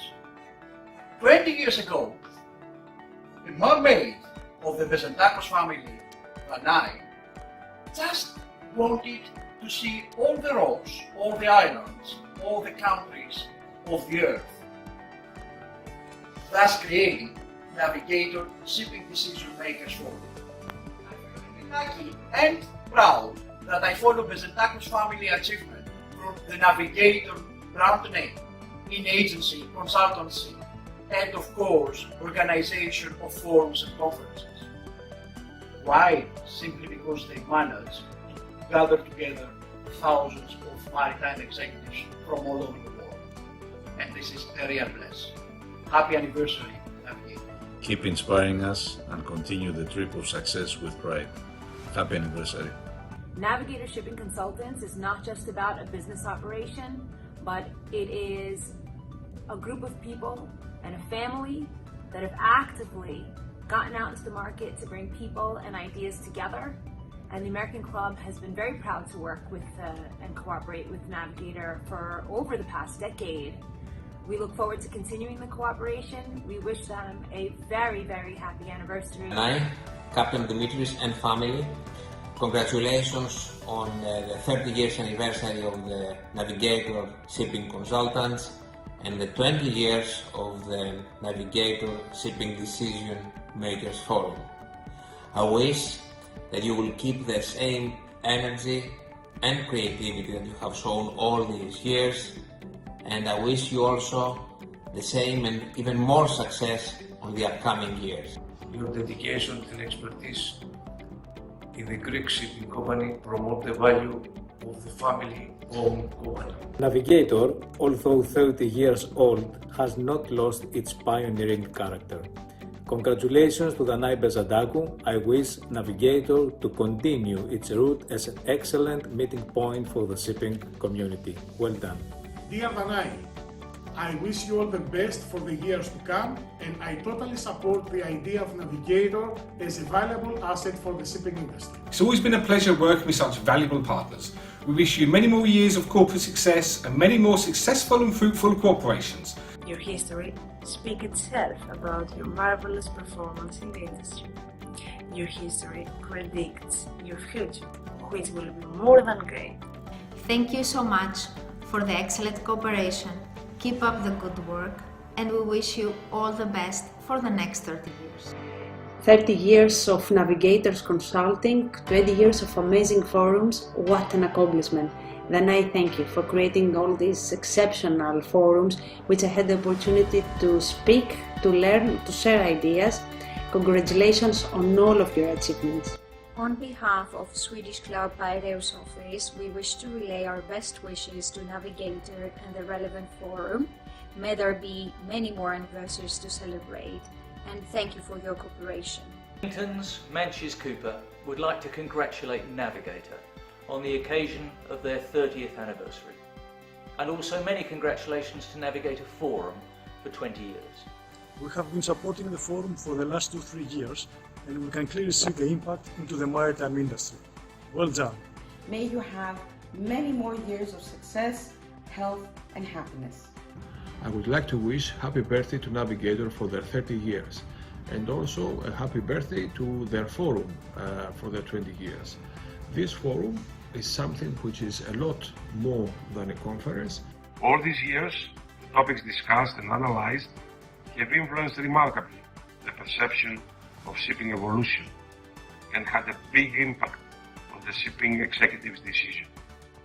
All of us, participating actively for the success of the forum, have been inspired and encouraged by the leader and founder of the Navigator Forum, Mrs. Danai Bezadakou.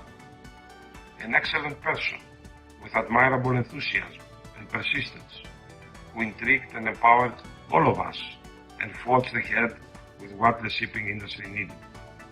She has been promoting social and professional values and incredible initiatives the last 20 years.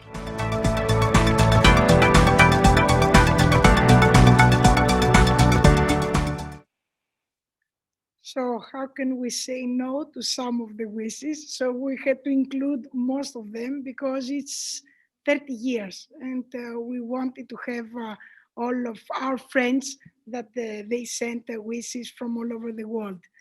At this point, I would like to present the first panel that will be with our port agencies and DIABOS, the DA system.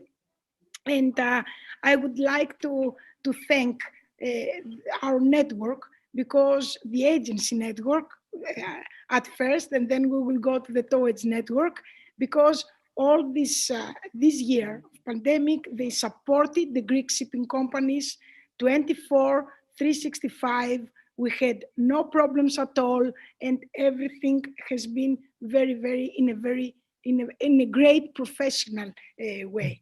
So I would like to welcome Mr. Sushil Mukherjee Nanani, Chief Executive Officer of JM Baxi in India, Jose Queveria, General Manager of ILG Logistics in Panama, Hugh Buchanan, Operations Director, Agencia Marítima NAPSA, Argentina, and last but not least, the lady of the panel, Meera Kumar, Head of DIABOS Business Unit, DA's Processing System.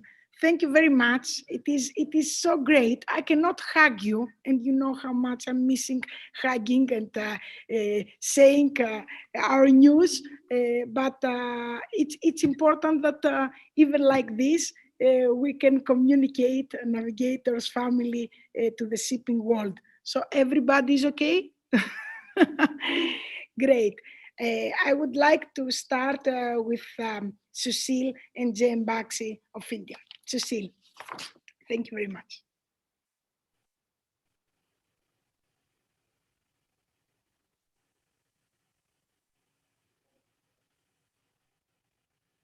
Susil, it's just to unmute. Yeah. Great. Hi, good evening. Can I share my presentation if it's okay? Of course, in the share screen, we will see your presentation.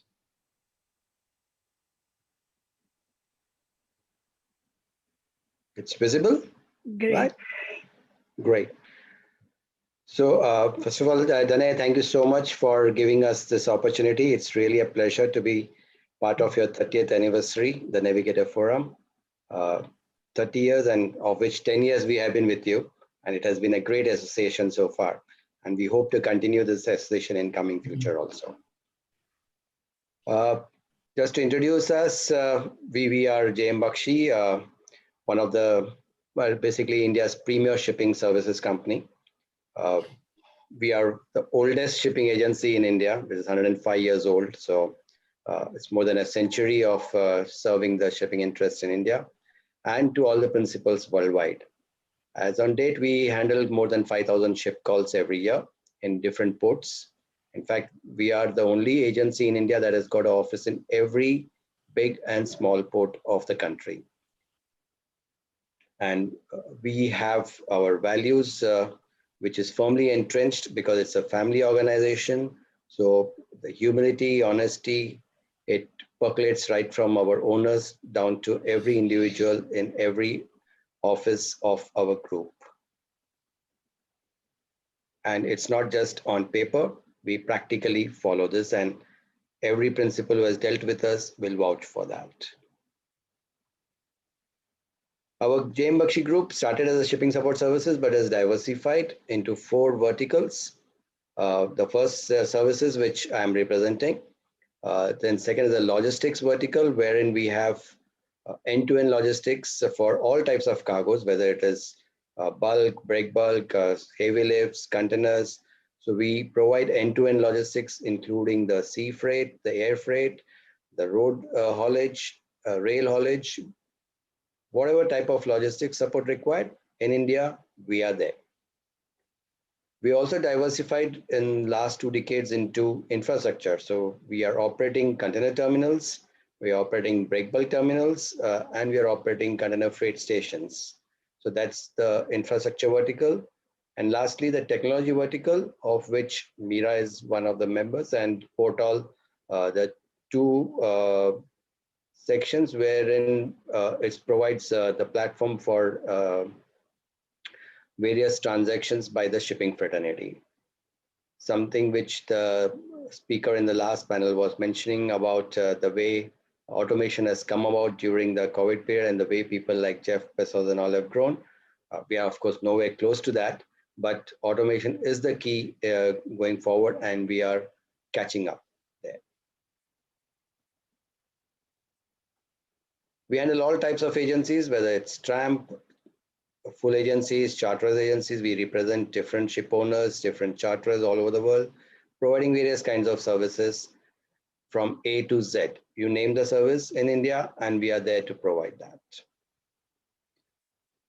The COVID, what everybody is talking about, it's had its severe impact in India too. What started in last year as a first wave, and now we are facing the second wave, which is more dangerous and spreading much faster. But vaccination also has started in a big way. This presentation was made a week before when we had mentioned the 60 million people getting vaccinated.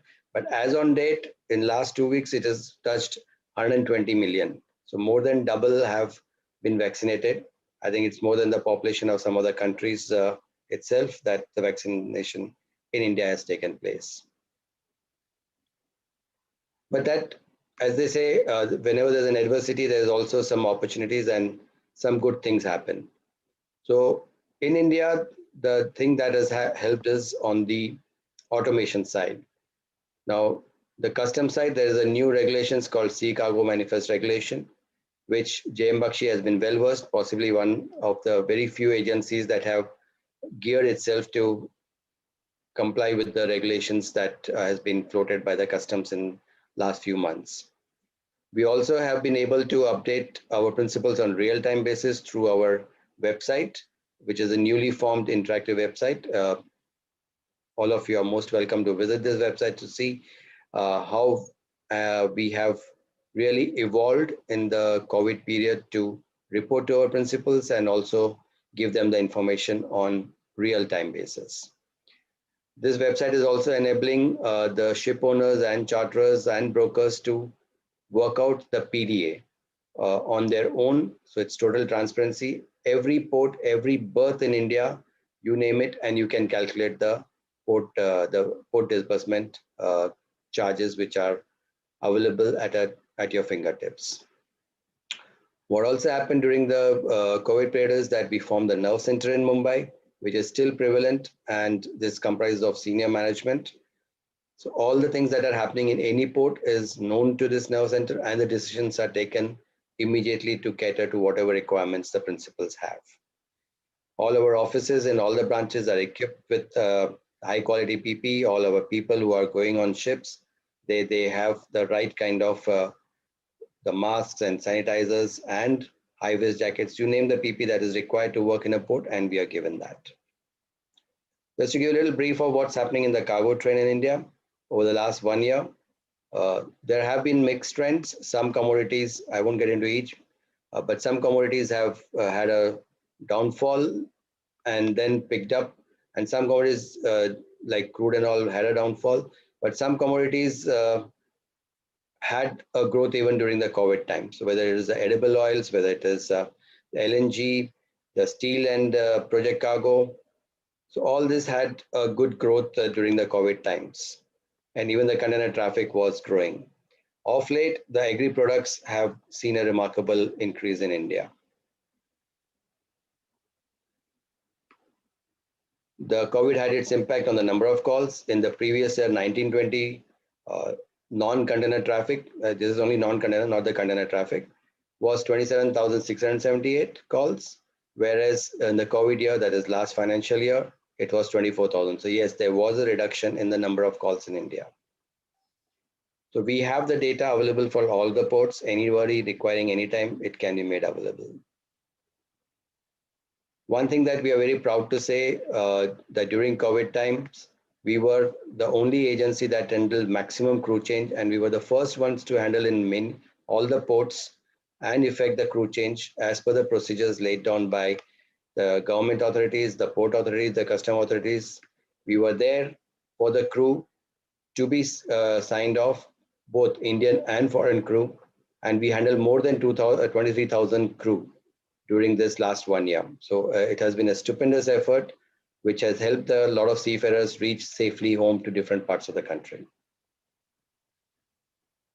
And for that, we had received a lot of appreciations from many of the crew as also the ship owners. It has been really good time. We did get a lot of appreciations. So to conclude, we are a company with a 105 years old legacy. We provide all the kinds of shipping support services under one roof. We have more than 1,000 principals across the world, some of which has been initiated and brought under our purview by the Navigator. The COVID impact had its adverse impact in the shipping in general in India, but we did face it with a lot of determination and a lot of initiatives. So we have, in a way, won the first battle of over the COVID by having all the activities done without any stoppages. And even in the second wave, we are sure that we will be able to conquer and come up trumps against the COVID. So we are JM Bakshi, your trusted partner in India. Thank you so much. Thank you very much, Mr. Sushil. And after the presentations from all of you, I will also address some questions to you. At this point, I'm passing to Jose from Panama, in order also for him to welcome Jose. and he will also present to us what's going on with ILG. Thank you very much, Danai. Thank you very much, Navigator, for this opportunity, and congratulations for your 30th anniversary and being able to make this online forum happen, as I have the opportunity to participate in some of them in Greece, and well, due to the world circumstances, we're unable to attend there, but you made it possible, and that's a great achievement. So congratulations, Anai. I will share my screen so you can check you can see my presentation as well. Well, ILG, and I'm going to be very brief. I made a sign up. I will give you an overview of the situation of the COVID in Panama. Make it brief of ILG Logistics, who we are, what we do. Our developments during the pandemic and how impacted our services. Also, of course, I have to give and share you information about the Panama Canal, some key numbers, some records, how also the pandemic impacted the Panama Canal and the port operations in Panama. And also update you on some the water surcharge and other marine services that will have changes in tariffs in the forthcoming months. That it's important that all the ship owners be informed, and also update you on the Green Route and the Green Connection program, that it's an initiative that the Panama Canal has taken in order to contribute to the ecologic impact, and it's giving also incentives to ship owners to have the vessels more in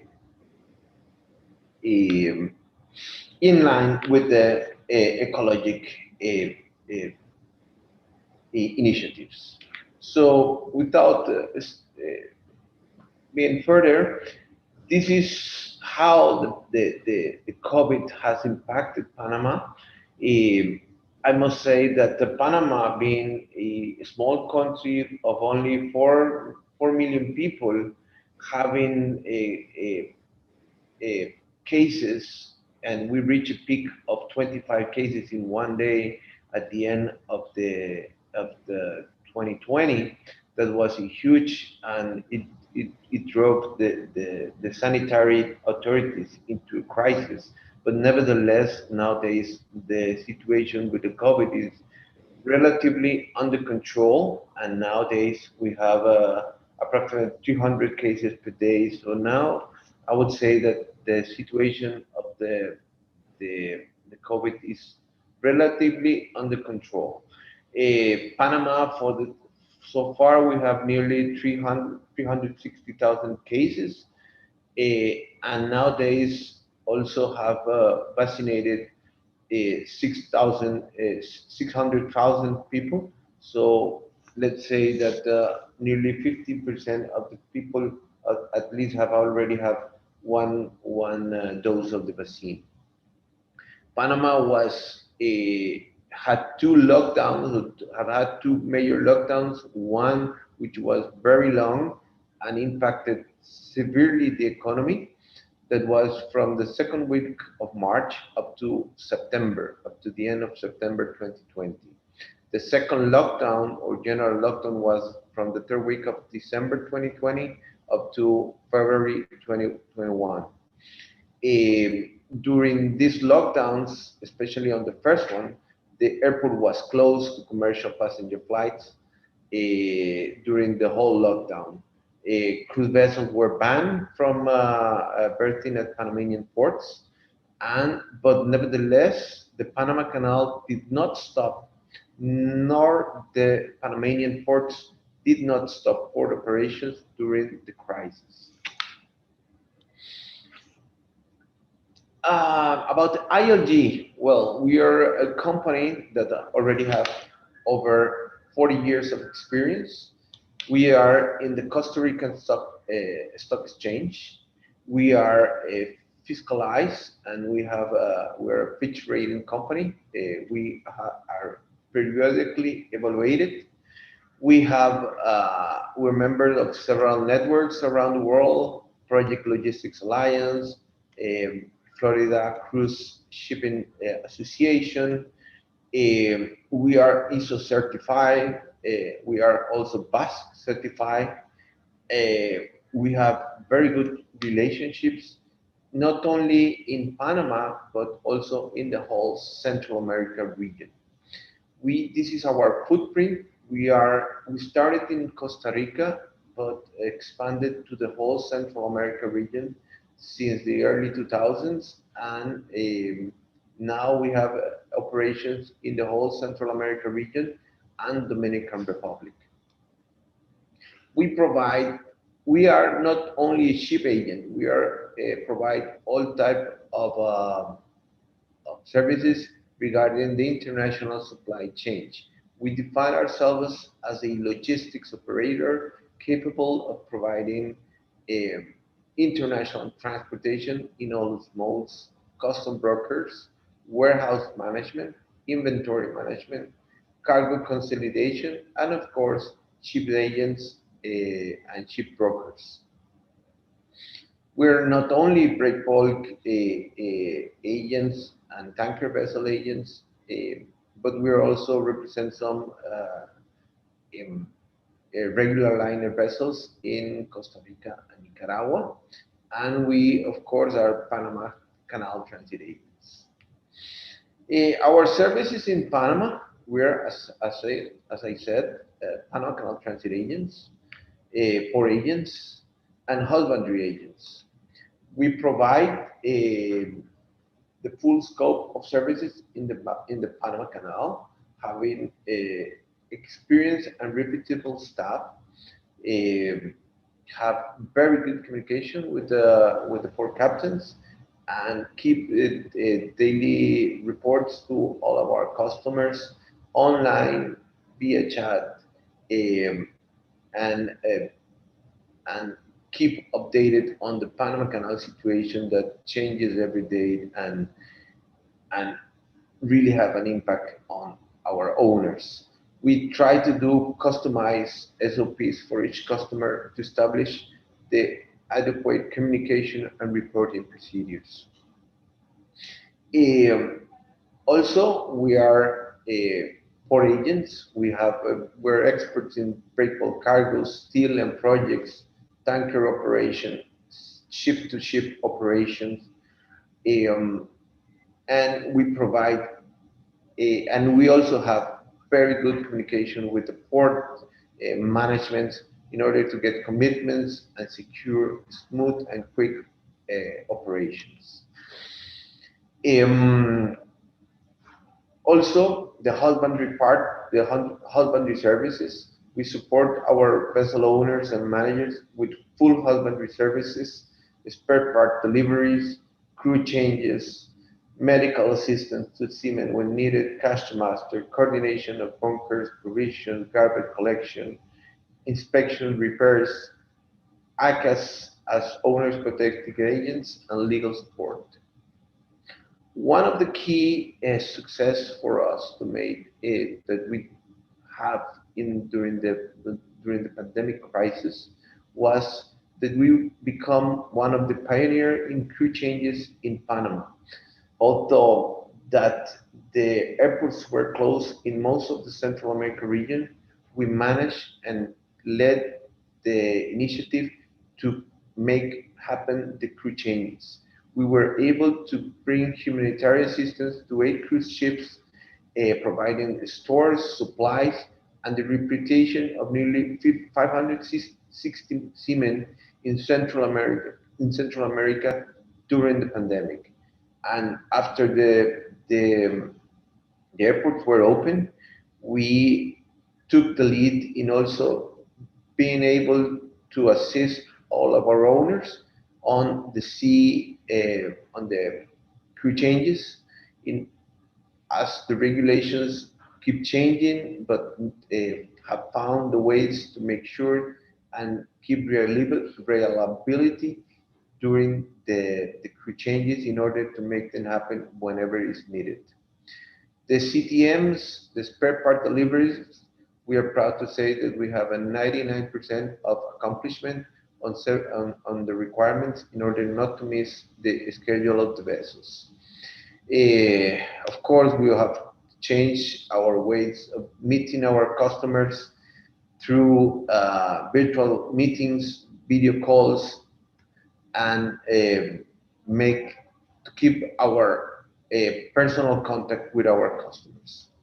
The port operations, we also find ways to keep our on-site supervision in order to secure quick and smooth dispatch of the vessels that calls the Panamanian and the Central America ports. Some of the Panama Canal facts, as I said, though the crisis impacted severely and Panama has two general lockdowns, the Panama Canal has not stopped operations. Though in the first semester, the figures when they have an increase in the total number of transits, the second semester was impacted more or less in the same figure. So the pandemic and the total transits for the Panama Canal stay more or less the same level as the previous year. This year, or 2020, the Panama Canal has 13,360 transits during the year. Some of the records were achieved during the last year. 13 Neo-Panamax transits were accomplished in one day. When the Neo-Panamax started, they were transiting only 6 Neo-Panamax vessels. Now, during the last year, they doubled the number of transits through the Neo-Panamax locks. The 10,000 transit on the Neo-Panamax was accomplished by the vessel SK Resolute in August 2020. The Panama Canal has a maximum that is safety first, and they always have taken extra caution measures in order to secure the safety of the vessels transiting the canal. And they have deployed over 9,000 employees, 258 pilots, 46 tugs, and 100 locomotives in order to secure that the transits are quick and smooth, and most important, safe through the canal. Also, for the ship owners, this might not be good news, but it's important to mention. Last year, the Panama Canal implemented a water surcharge in order to secure the availability of fresh water and avoid draft restrictions for vessels transiting the Panama Canal. This was a fixed fee per vessel dimension and a variable fee according to the Gatun Lake level. The objective of this project or this surcharge is to implement a portfolio of projects that would guarantee the water availability. There is a bid on this new water management system, and the contract is expected to be awarded during 2021 during this year. Also, there are other marine services new tariffs that some are already in place, starting since April 15, which includes the auction process for the super vessels and the Neo-Panamax, for the Panamax and the Neo-Panamax vessels also the wires, the locomotives, the tugs, and the security charges. And starting on June 1st, there's going to be also another increase on the transit reservation system. That will be, as I said, started on June 1st. And last but not least, the Green Route and the Green Connection program.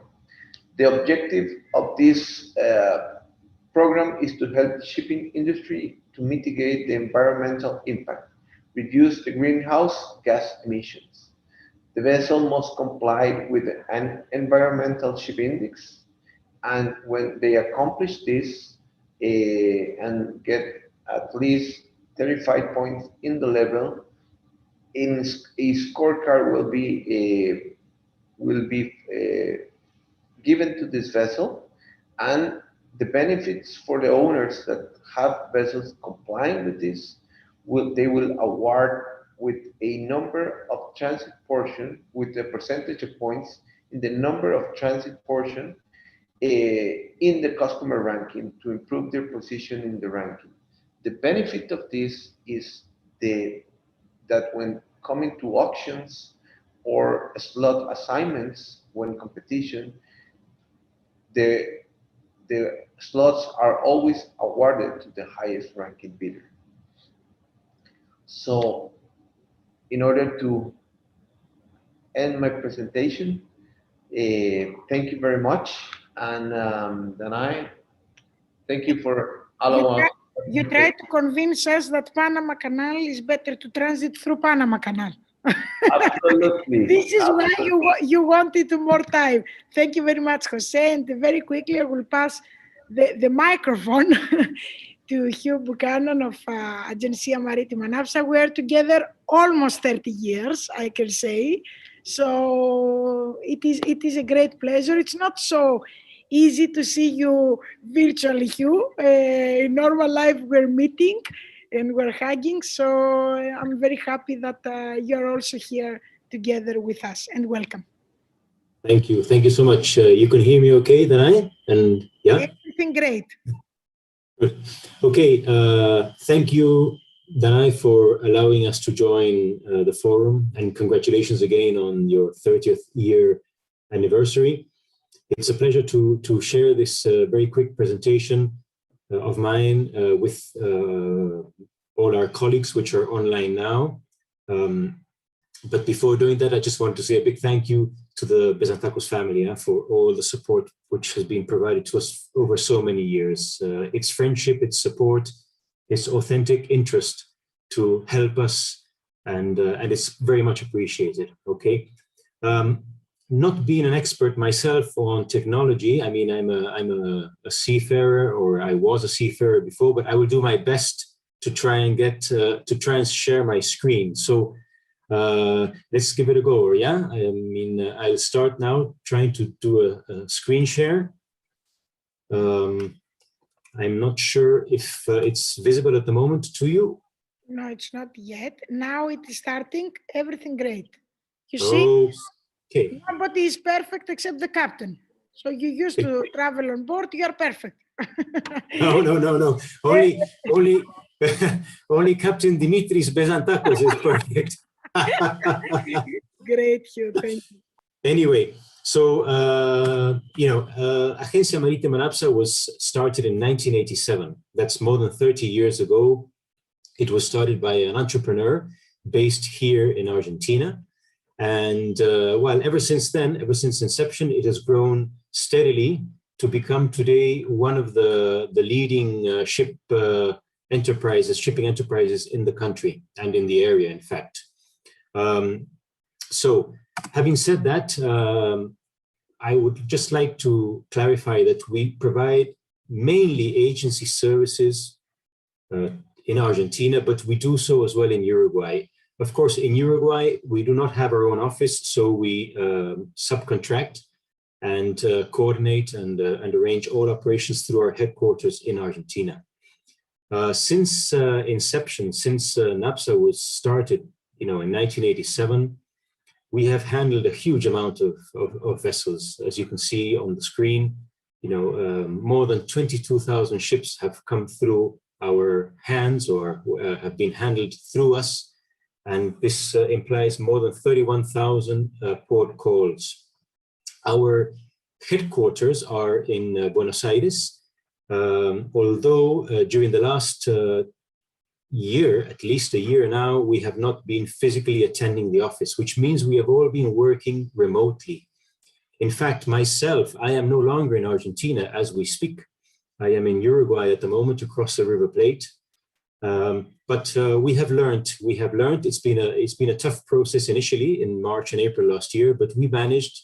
We have increased our participation in the local market, and we have, of course, we were forced to modernize all our systems to ensure that we could cope by providing the very best possible service, even though we were not physically at the office where we could check with each colleague as we had been doing until we were forced to go home and work from home. Our head office, as I said, is based in Buenos Aires, but we have our own branch offices located on the main Paraná River, let's say, areas. This is basically San Lorenzo, Rosario, and Campana. I'm sure they are familiar to a few of you who are sharing this presentation. At all other locations in Argentina, we provide first-class shipping services through our network of sub-agents. And this includes every single port in Argentina, all the way down to Ushuaia on the Tierra del Fuego island, and of course, including transits through the Magellan Straits. Now, having said this, we are very active on the operation side. Our core business, in fact, is handling grain. As you all possibly know, Argentina is one of the biggest producers in the world of grain and byproducts. The largest crushing facilities for soya in the world are today located in Argentina on the Paraná River. And these are basically managed by the very big guys, the ABCDs, the ADMs, the Bunges, the Dreyfuses, the Cargills, the Kofcos of this world. So we are very active with them. We handle basically grain and vegetable oil, a lot of which goes to India nowadays, and also to China. But of course, on the grains, the destinations are extremely diverse. And on the byproducts, Argentina being the main soya crusher in the world today, so we are huge exporters for soybean meal, shipped mainly to Southeast Asian countries like Philippines, like Indonesia, Thailand, Vietnam, and Malaysia. We also handle steels, we handle iron ore cargoes, we handle break bulk cargoes, wood, pine logs, etc., etc. And having said this, I would like to clarify also that we recently opened a commercial office in Rio de Janeiro, Brazil. And together with that office and our headquarters in Buenos Aires, we have been doing quite a bit of shipbroking, and that has increased during this last year. And this includes cargoes coming in and going out of the east coast of South America. But not only that, we also handle cargoes or fixed ships for loading cargoes out of other destinations, such as East Africa, bound for China. In the case of iron ore, we are very close to Vale. As you well know, it's one of the biggest iron ore producers in the world, based in Brazil. So we're very close to them, helping them with their export programs annually. Okay. Now, as all of us know, being agents is not an easy task. Argentina is a very, very competitive market today. We have seen, as you may have seen in your different locations, small agency setups as a spring-off from larger agents. And these small agency setups tend to be quite a nightmare for us big guys who have structure, who have reliable and large staffs, who have big offices with plenty of investment. So as I said, the competition is very tough. And this has forced us to focus tremendously on service, on information, and becoming very, very cost effective. We have learned our lessons the hard way, but we have adapted. And today we are, I would say, one of the leading shipping agents in the area, providing first-class service at a very competitive cost. Our team in Buenos Aires, which is our headquarters, basically our operations team, is today 10 persons, and half of them, including myself, are seafarers. We have all been at sea on different ships in our earlier days, and that has been a great asset for developing our business. We, of course, have plenty of intelligence, local intelligence. We're well connected with all the appropriate establishments in Argentina, with the port authorities, with the shippers, with the terminals, etc., etc. So we basically provide a very, I would say, professional service, and we provide this service mainly to charterers, but to ship owners, ship managers, crewing agents, technical managers worldwide. So, we have done well. We cannot complain. The pandemic has caused huge havoc in the area, and it still is. We are today entering the second wave, and we are still on the ascent. That's on the ascending side of the wave. It is extremely worrying what is happening in the area. A lot of the sanitary systems are showing huge signs of strain. But okay, we will pull through. We will pull through. We have to pull through, but it's not an easy time. And I will not go into detail in terms of the number of cases or casualties, but they are rising again, which is a great concern for us all. So we must all, stay safe and healthy. And I wish this to all of you as well, wherever you may be in the world today. Okay.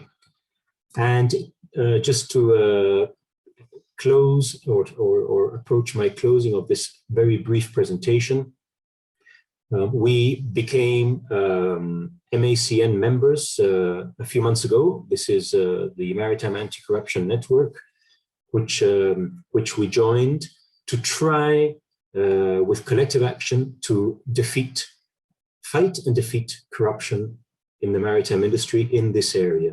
As you possibly know, you have possibly read different publications in the past few years. Argentina has been very much affected by corruption, unfortunately, and we have been fighting this for many years now, together with BIMCO, with whom we, being subscribed to BIMCO as members for many years now. But now with MACN, we believe that we can make a difference. We are ISO certified 9001-2015 by SGS. We are FONASBA approved or certified. And of course, we have our own, subscribed to ITIC, International Transport Intermediaries Club in the UK as our underwriters. So all in all, we are one of the leading companies of this kind in this area, in this region, which is extremely dynamic and challenging today.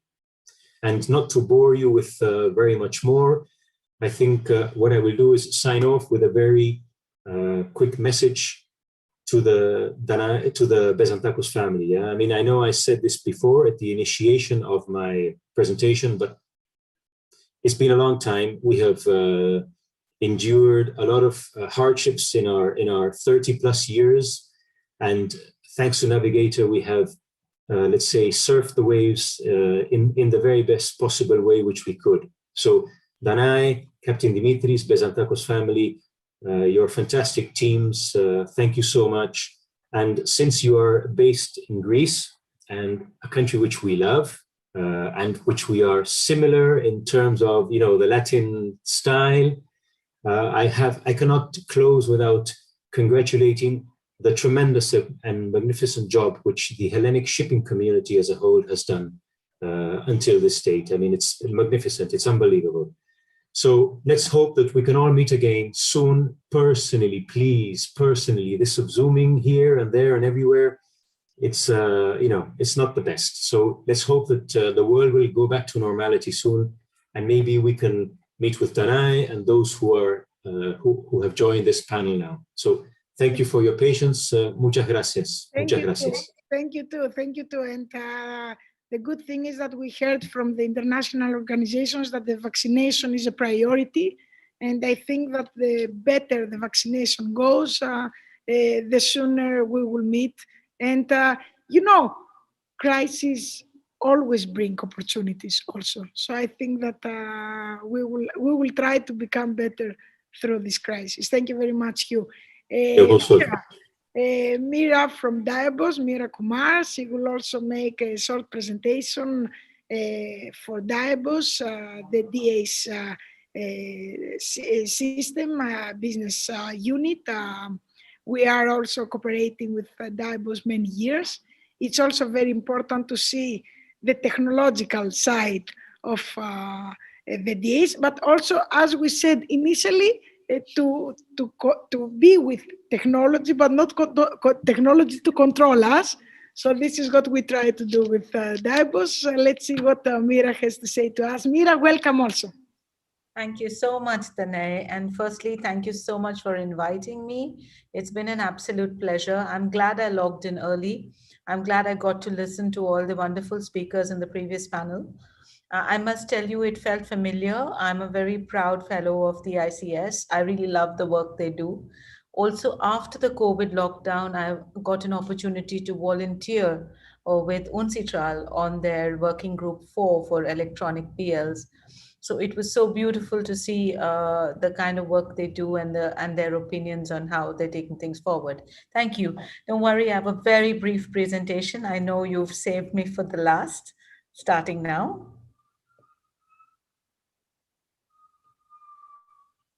I hope you can see me. Yes, now it is starting. Yes, everything great. Perfect. So let me tell you a little bit about Diabos and what we do. We're a small niche cost optimization company. It's nice to be clubbed with the agents. I've been an agent for over 20 years. Before I moved over to technology for shipping. It's a very, very familiar part of shipping to me. And I genuinely think that that's where you learn the most, because you actually get to see what every stakeholder in the ecosystem wants out of you. So at Diabos, what we believe is that we have to see change as an opportunity. And this statement was not made after COVID. This has been our vision before that. So let me tell you a little bit about who we are. Before me, we had my colleague Sushil, and also from the same group. We're from the JM Bakshi group. But Diabos is headquartered in the Middle East, in UAE, in Dubai. We have a vision to provide all aspects of cost optimization to vessel owners, operators, charterers, and brokers. We offer, I'll tell you in the next slide about our service suite. Our credentials are always matched against the best in the world. We make sure that we're certified, and we make sure that we're compliant with all the latest legislation in terms of anti-corruption and compliance. We have about 120 people now on Diabos roles. We handle more than 4,000 port calls every month. We operate, as mentioned, out of Dubai, Mumbai, and a city called Pune in India. We've been partners of Navigator for over a decade as well, and really happy to continue that for the next decade to come, Danai. This is our service suite. If you take a look, what we offer is the complete DA processing end-to-end for our clients. We have a platform called Port DA, which has anonymized costs. So if our clients are operating in a new side of the world, they can go in there for their voyage costing and get an idea about what cost looks like in that area before they even get into fixtures. We also provide cash management services, and this one came in the highlight over the COVID period because there were several new FCA compliance regulations, as some of you might know, and that threw a spanner in the works for the way people managed cash and payments around the world.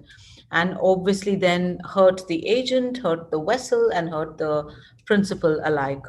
So the cash management services we provide, we are able to, along with our fintech partners, provide global services in over 35 currencies, from major to minor to exotics.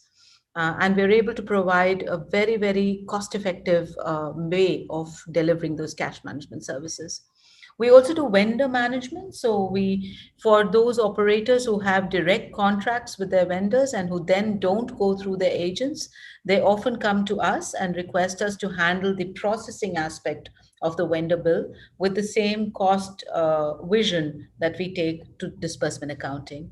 We do post fixture activities. I noticed some of the other esteemed panelists talking about their participation either in broking or in fixing vessels. We offer post fixture services to lay time calculations, lay time reconciliation, charter party writing, and charter party reconciliation. Our services have been offered from the year 2008 onwards, and we have a team of very, very dedicated, specialized people doing these calculations here in India. Most people on our team are either with a decade plus of experience in what they do or with as much experience at sea. What we have added very recently is digitization projects to our service suite. So digitization, as most people today spoke, Danae, is here to stay, whether we like it or not. And coming from the mother group of companies that we belong to, we have a in-depth understanding and experience of what digitization can do for the industry. So as their boss, what we're going to start with this year onwards is offering our knowledge on how to digitize to organizations in this sector who are looking to change their style of working, whether it be in the agency side, whether the ship owner side, operator side, charterer side, either way. So we could engage on a consultancy or we could actually get out there and develop something for a client.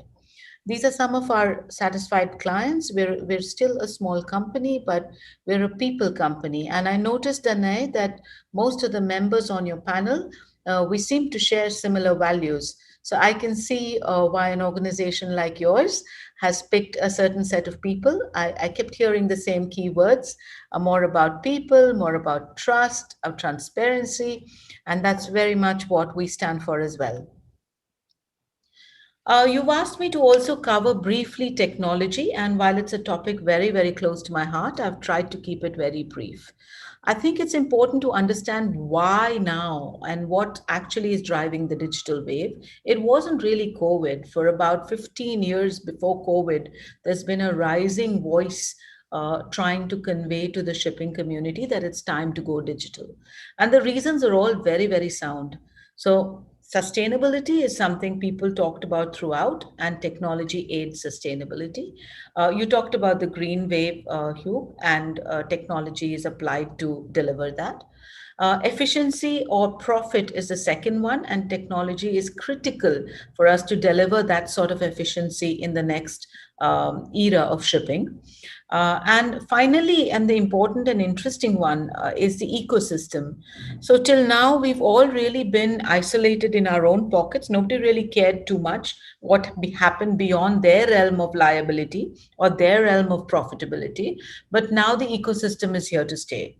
So whether it's the final consumer of the product or the manufacturer or the vessel owner or the port or the government or the customs, everybody has now come to demand a certain level of visibility. And that's where technology will come in and deliver on that promise. So we again, an organization and a group of companies that does a lot of extensive work in building these sort of multiple stakeholder ecosystems and platforms, we at Diabos genuinely see the value of this technology. The interesting thing, of course, is that technology on its own does not do its job, and it requires people. So when you've also asked me to speak about smart ships and smart ports, I kept it really brief, Danae, because I often hear from particularly the seafaring colleagues in my company about how skeptical they are on how soon all of this is going to come to pass. What I often say to them is what I'd like to share with you as well. It is going to come to pass. How soon one could debate, but it is going to come to pass.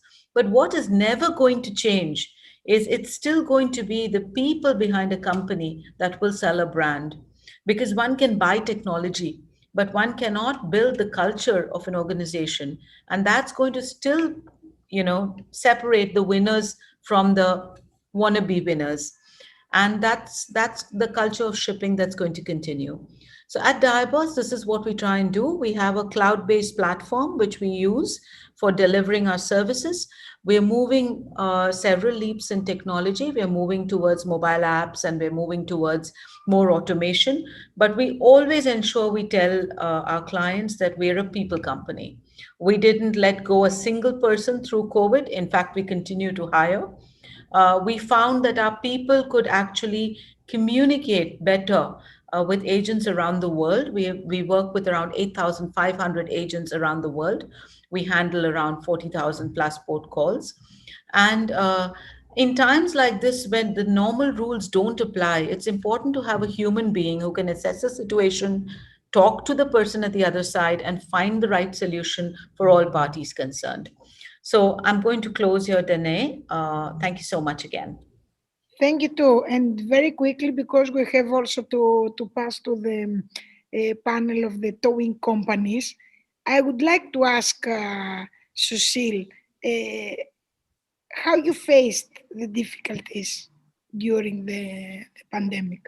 I know it's very general question, but the question of many Greek shipping companies was, India is a huge country, too many ports, but we managed not to have any delay and significant problem all this year that we're keep cooperating and we're proud of with JM Baxi. So how was it? Was the teamwork? It was what it was that made you have such great results? Thank you, Danae. I have an interesting question. I think it was both teamwork and big part also played by the leadership, which populated right from the top. In fact,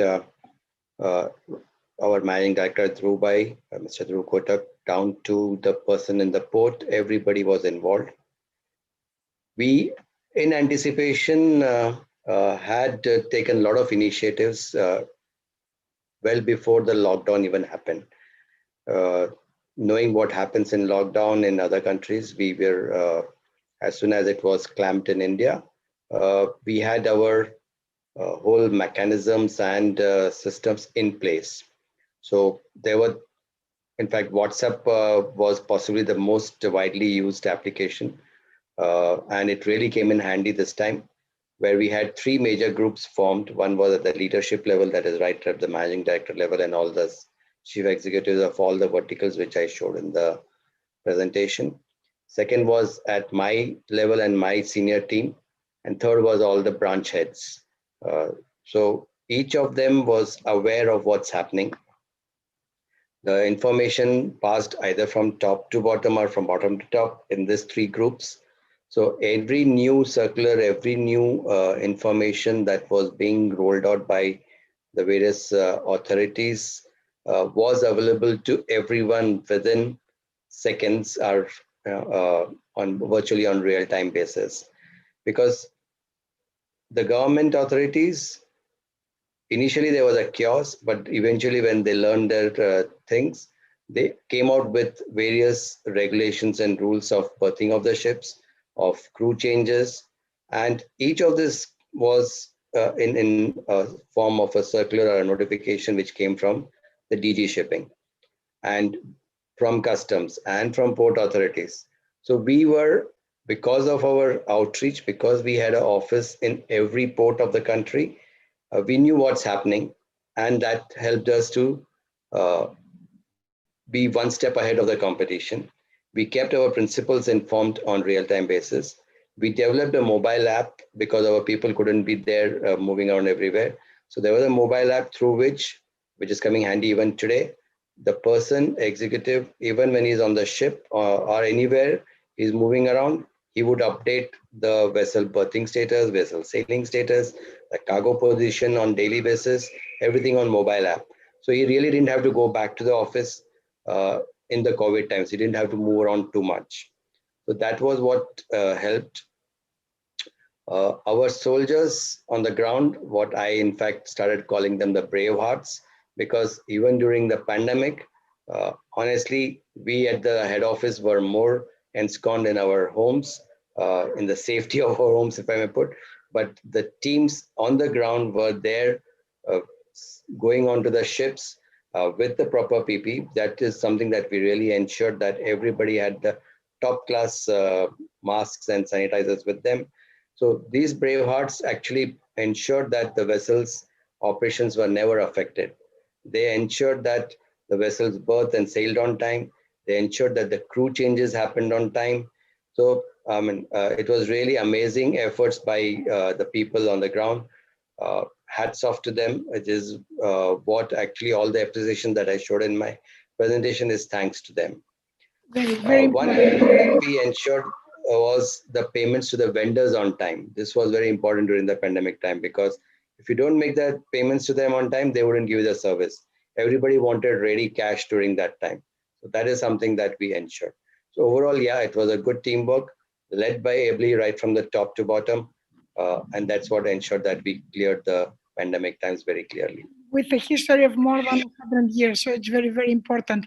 Hugh, you're also managing too many ports there in Argentina, and we also have great things to say by the Greek ship owners that they are cooperating with Agencia Maritima and AMSA all these years. What's going on with the crew changes? I mean, do you see any light in the tunnel of this big problem in Argentina? Do you see the things improving? That's a very sensitive issue, believe me. And being a seafarer myself, or having been at sea, and having listened to the previous panelists, I fully sympathize with crew members today. There are so many crew members which are on board, which are unable to return home to their loved ones. And of course, there are crew members at their hometowns which are unable to join ships today. I'm talking in general terms. And I heard one of your panelists mention rightly that fatigue sets in and becomes an issue for, let's say, safe handling of ships and their cargoes and those human beings on board, and of course to third parties, right? So unfortunately, with regret, I have to admit that Argentina so far is not an option, and I cannot see a light at the end of the tunnel at the moment, more so considering that we are entering the famous second wave, and it is proving to be much worse than the first one. Why? Because we are so close to Brazil. We share common borders, and these borders are not, of course, necessarily separated by rivers. So we have border towns which where the town is one and only, and what divides one country from another is perhaps just the middle of the street. And it's so difficult to control these people crossing over and then making their way south. So today we find that the Manaus version of the COVID virus is very, very active in the area. So the authorities have said no. They have closed the borders again, and very strictly this time. They have prohibited the ingress of any foreigners at the moment. And those which are Argentine and which are overseas, they need very special permits to return to Argentina, which is an issue. And just to give you a very quick example of what a nightmare it can be, we had a case 2 months ago or 3, where there was a troublemaker on board a vessel in one of our Atlantic ports at Bahia Blanca. The owners asked us to assist with the repatriation as an exception. We could not manage it. We could not achieve it. We tried. So the owners, through international networks, contacted the Liberian chargé d'affaires in Argentina, and he managed through diplomatic channels to secure a repatriation for this troublemaker.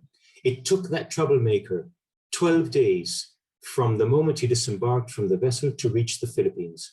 Why? Because during the domestic transfer in Argentina itself, there were many issues. When he arrived at Buenos Aires, where he was supposed to take his first repatriation flight, he was isolated because of misinterpretation of legislations.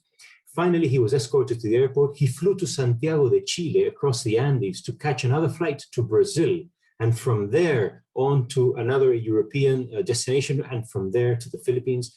He was isolated in Santiago de Chile for almost a week at the airport without being able to exit the airport. Terrible, terrible. So my answer is no light at the end of the tunnel. And I really sympathize with the seafarers today. It's a huge issue.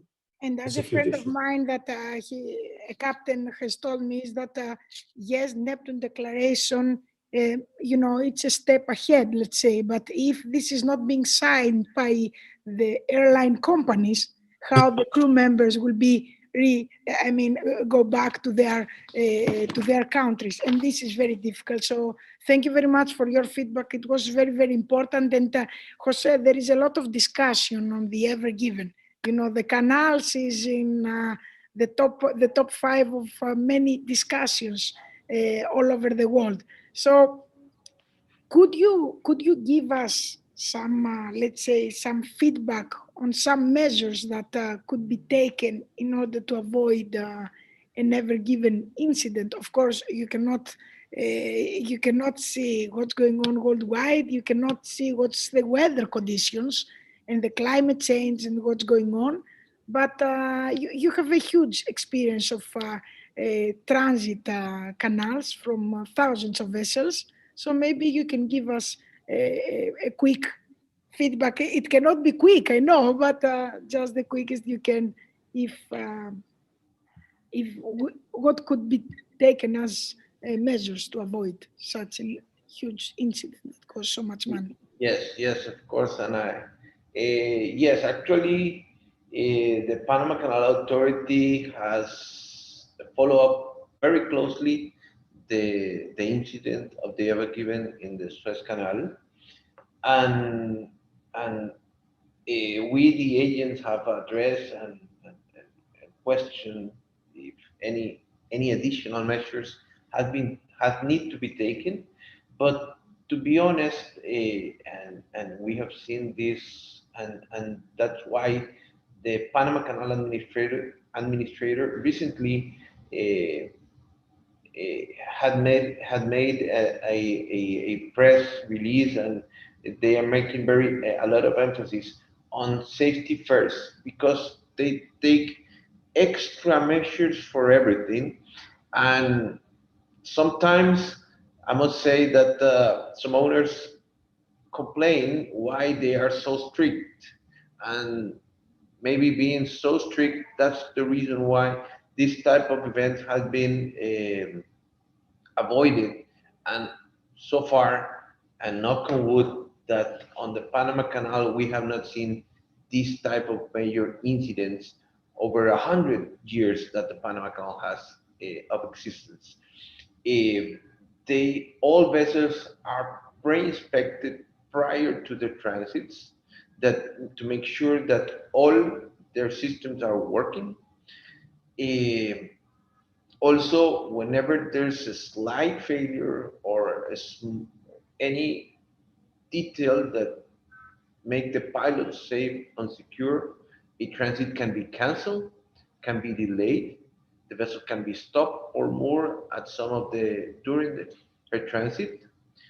And also on let's say, the passages that can be complicated, the bigger vessels are always escorted by 2 or 3 tugboats. So this ensures that, we cannot assure 100%, but let's say minimize the risk of an incident or a major incident, because of course, and we cannot be blind, that some minor incidents have occurred, but not a critical incident that blocks or affects the transits of the Panama Canal. I must say that it was a severe rain for one day, and the transit was stopped for a couple of hours. But so far from there, none is not stopped. So yes, Danai, what I can say is for the Panama Canal, it's make sure the precautions are taken and they are being taken in order to avoid this. Very important. You're very right. And Mira, do you see changes? Do you foresee changes in the port cost and post-fix arena in the new normal, as we say, the new era? Thank you for the question, Tanay. Yes, actually, it's been interesting because when we navigated through the past 15, 16 odd months, and we don't know how much longer, we did see a few changes. For example, it has been different dealing with the crisis in different parts of the world. And what we found is for ship owners, ship operators, charterers, when they suddenly had to get into this remote working, it was actually more difficult for them with smaller teams, unused to remote working, to manage their operations 24/7. While an organization like ours was able to move into 100% work from home. We've been 100% work from home from March last year till date now. Secondly, technology. Technology is an answer, but technology is expensive when one needs to deploy just one unit at a time. So, there again, when we were able to bring in answers to completely 100% eradicate paper, which was a very paper intensive process to receive invoices, disbursement accounts, pour over them, and then dialogue on reducing cost. We've been able to go 100% paperless by deploying technology on the platform. But for individual small operator owners, it is expensive to deploy the same kind of action immediately. Thirdly, in terms of even the lifestyle and the method of working, so what we were able to do is move into shift-wise working, hire more people when we needed to, train them because then we have a vaster database to train by. And the other areas, Dene, where people were going to for their cost optimization was either with an internal hired team, which suffered from all the problems which I just mentioned, or by going to hubs. And what we noticed is with this new normal, there are strain points when you talk about large hub operations there, and people started preferring neutral parties like us who then offer just cost optimization as a service and not bundle it with three other or four other or five other kind of services. So I think for us, definitely the interest is more. Now what we're thinking of is how we're going to scale up, how we're going to make the right kind of connections and friendships around the world so that we can sustain when we deliver our services globally. Thank you. Very important. Thank you very much. Thank you very much all. Mira, Hugh, Jose, and Susil, thank you for being with us and for this great discussion on the port agency matters. Looking forward to meeting you soon, not only virtually. So thank you very, very much for the cooperation we have all these years. And let's hope for many more to come. At this point, thank you so much. I would like to pass to our next panel, which has to do on the current developments on towage matters. And I would like to welcome Jeff Horst, Vice President of Sales and Marketing at Foss Maritime at USA West Coast, Julian Ogel, Managing Director, Novatag, and General Counsel of Multraship Belgium and the Netherlands, Elisio Durado, Towage Commercial Director, Wilson Sons in Brazil, and last but not least, Diana Villarreal. She could not be with us, but she has sent the video due to some internet problems and with the COVID and the changes. Commercial Manager of Coltax Towage and Salvage and Ultratag, Chile, Peru, Ecuador, and Colombia. welcome our friends. You see that when we are with the Navigator family, we delay a little bit, and sorry for keeping you waiting, but the tags are always used to wait for the agents. It's a great pleasure to see you all with us. A great pleasure, really. Jeff, Elisio, Julian, and a great honor. So I will start immediately with Jeff and his presentation of our great FOSS Maritime. Hey, thanks, Danai. It's great to be with you and everybody here. Been to the Navigator Forum 10, 12 times over my 15 years here with FOSS, and you know, I have a German father and Italian mother, and I also think I'm now 50% Greek. So, hey, want to say congratulations to you and your entire family and the entire crew there at Navigator. It's really a joy to be a part of not only your family but the Greek shipping family. It's really fantastic. So I will jump in here and share a screen. Okay.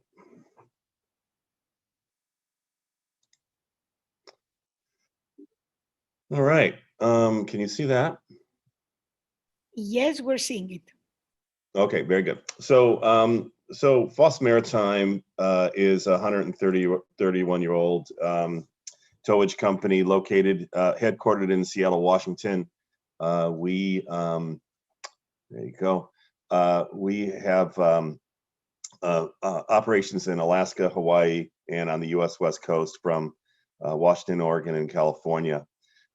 If you're a Greek ship owner and you're on this call and you've had a ship hit the U.S. West Coast, there's a 90% chance that you've worked with FOSS Maritime. So thanks to our good partners at Navigator for that. I'm going to just jump right into the COVID issue. For us, we've been very, very fortunate that we have not had a massive spread of COVID amongst the crew at FOSS. We have had isolated cases of crew members, and they have, fortunately for the operation and for our customers, and unfortunately for them, have taken place away from being on the tugs. And so we've been able to isolate those crew members. We've had no fatalities. We've had no hospitalizations, but we've had a few isolated cases over the past year of our crew. Again, getting COVID away from the operation. As probably most of our fraternity brothers on the towage side have experienced, we have had a massive surge the last 7 months of container ship activity to the U.S. West Coast. It has been nothing but crushing to the operations and to the infrastructure to dock so many container ships. I guess there's all this bent up consumerism from people being stuck in their houses for a year. And you may have heard we do have a new president.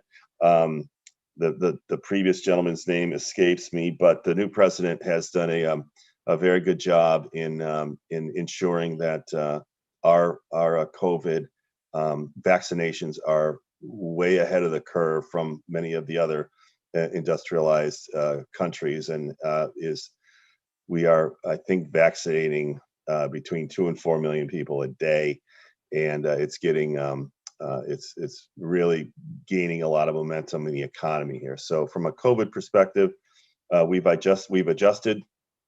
Oil is down, containers are up, grain is up, but we're seeing starting that people are flying and people are driving, and we're starting to see more tankers and more activity that was really suppressed during the height of COVID, and so we're starting to see some activities come back.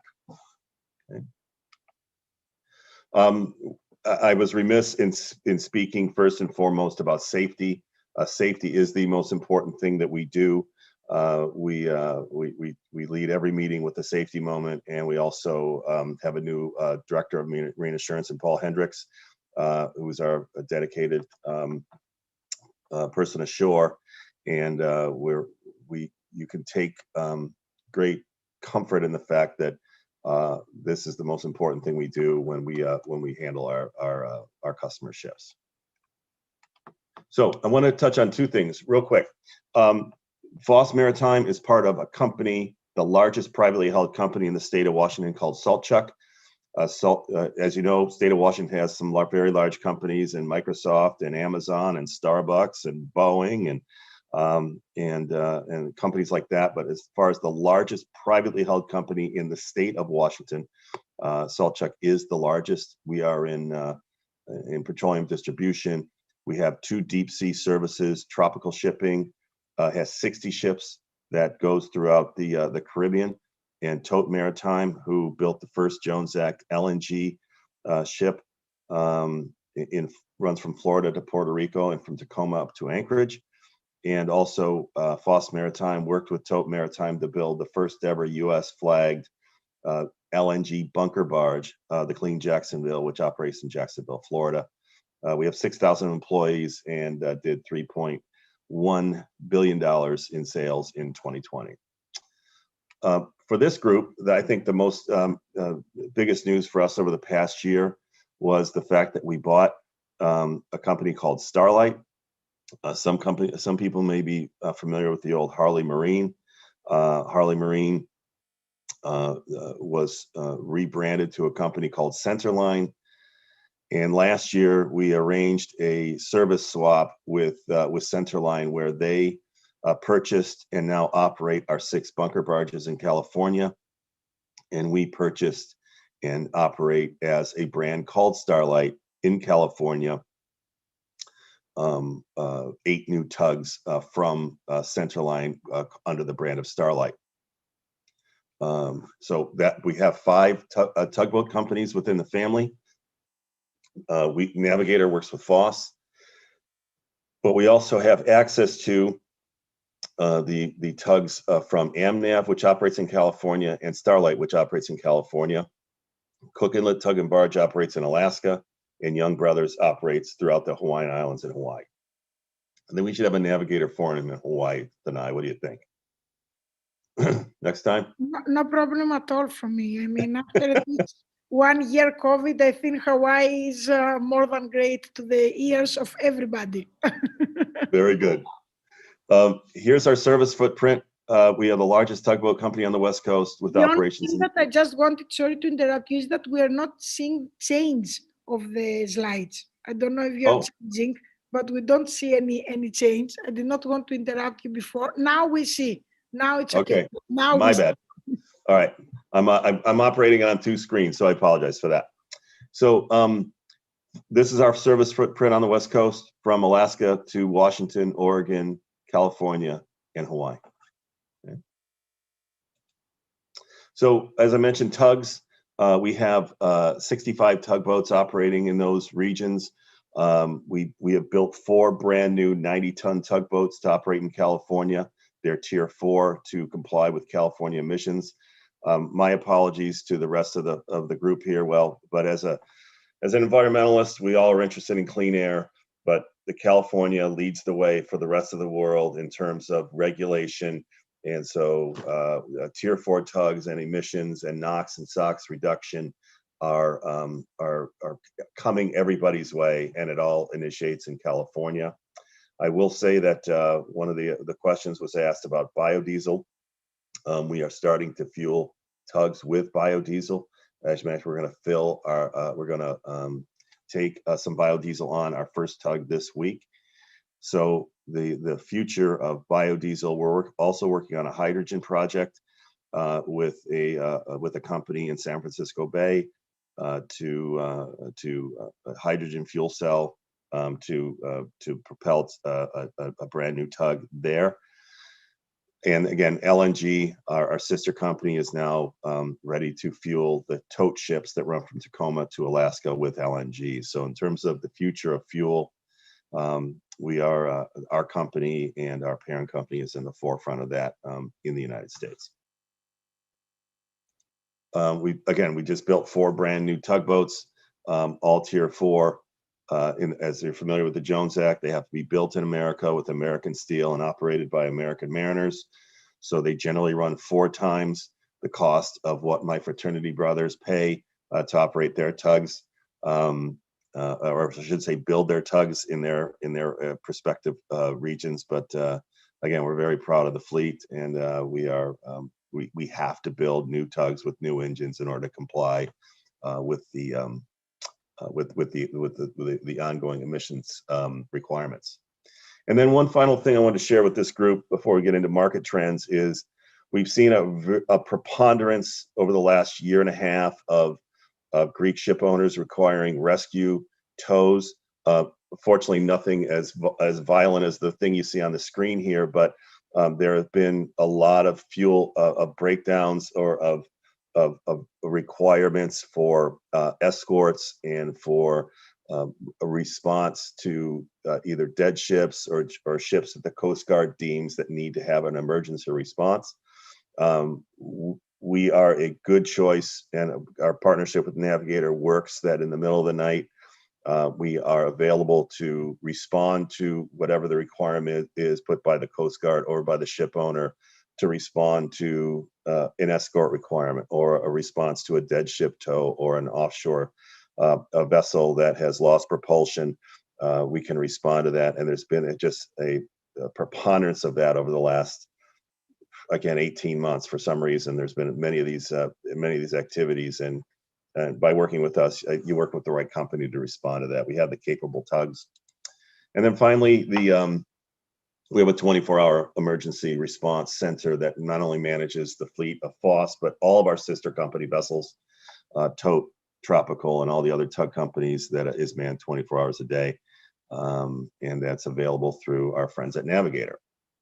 So in terms of market trends, about 9 years ago, our president challenged one of our key business development people with the question of what happens if oil goes away.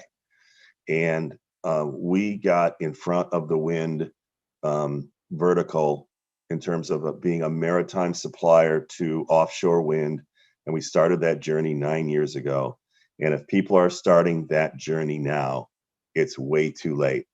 So if you read Tradewinds or read any other of the publications, about 3 weeks ago, there was a press release that came out that FOSS Maritime partnered with Deme Offshore to become the maritime services provider to the Vineyard Wind Project in New York. That's on the East Coast. We sit on the West Coast, but our partnership and our response to their requirements have put us in a position to be a part of the future of maritime requirements, which is going to be this, I would say, into the trillions of dollars over the years that are the upcoming years of this offshore wind requirement that is going on in America. It's going to start on the East Coast, but hopefully it's made to the West Coast. And we are the first maritime company to be listed as a key service provider to that project. So we're very, very proud of that. That is our, in terms of any expansion for FOSS, we have smart owners who, again, did $3 billion in sales last year. So they're always looking for opportunities to expand.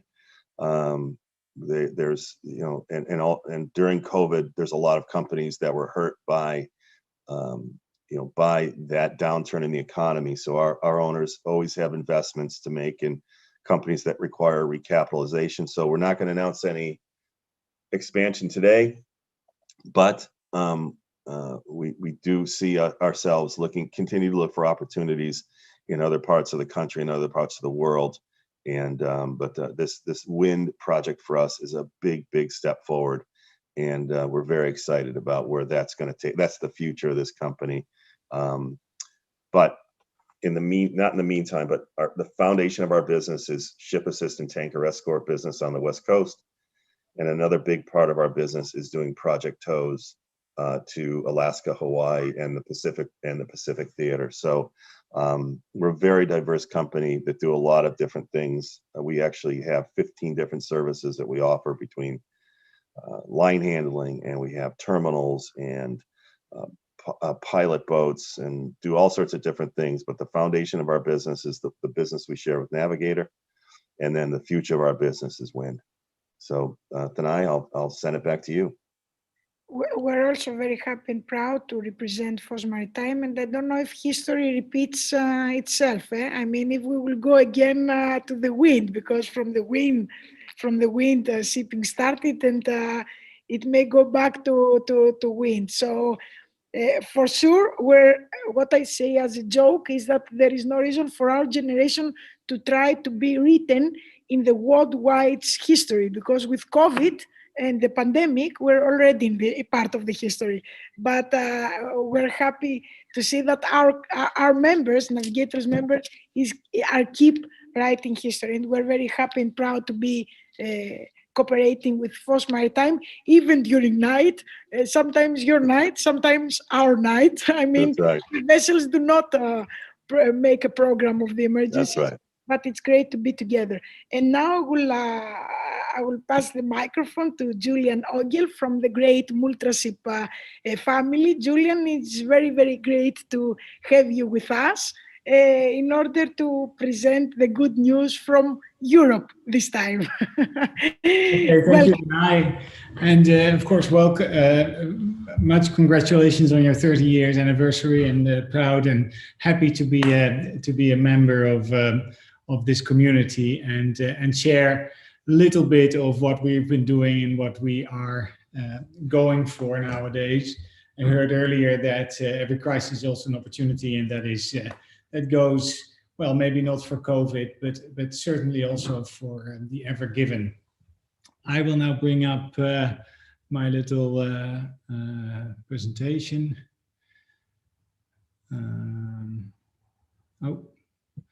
One second. Let me just do that again because I had to click. Yeah. This should now be visible. Yeah. So I'm from Multraship. Multraship, of course, is indeed a family-owned as well, smaller tugboat company. We've been around for over 200 years in shipping, and since about 150 years, it's all about tugs and towing, helping vessels in and out of ports, and expanding that portfolio a little bit with adjacent services. This is a picture. You can all read what we do. It's harbor and terminal towage, salvage. We've got some offshore services and some sea towage too. What we think is that talking about what keeps us going at this moment is that we've been looking at the way the trends in shipping are going, and we believe that there's a good business for towage in general, harbor towage, turning around vessels into ports and out again through maritime infrastructure. And what we've been seeing is that the trends that we identified, not just us, but that we see here by Continental summarized. It's we see ever more, especially in containerization, you see ever more larger ships. Everybody wants speed, of course. Safety is key always. Where I always say, if you're talking about harbor towage, well, you want to go in and out as fast as possible, and unsafe is never fast. So I would say it's sort of the same thing.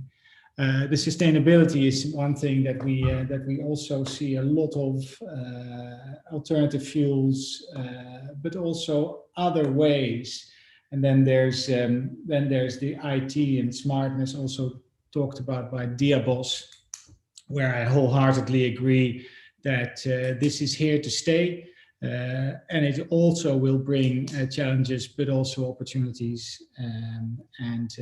My feeling is that, and that's my main job at Multraship, is run this Novatug innovation arm, where we, along with these trends, identified that really we need to move into the future, and our iteration of that future is this.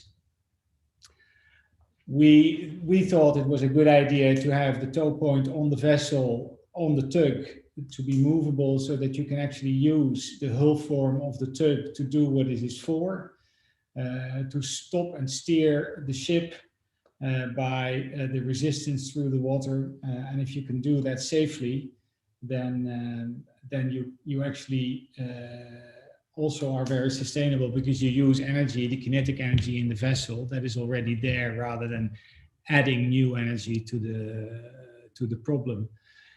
We have been developing this system for years now, and we've got since 2018 the first 2 boats in the water. And here now with the Ever Given incident, we saw that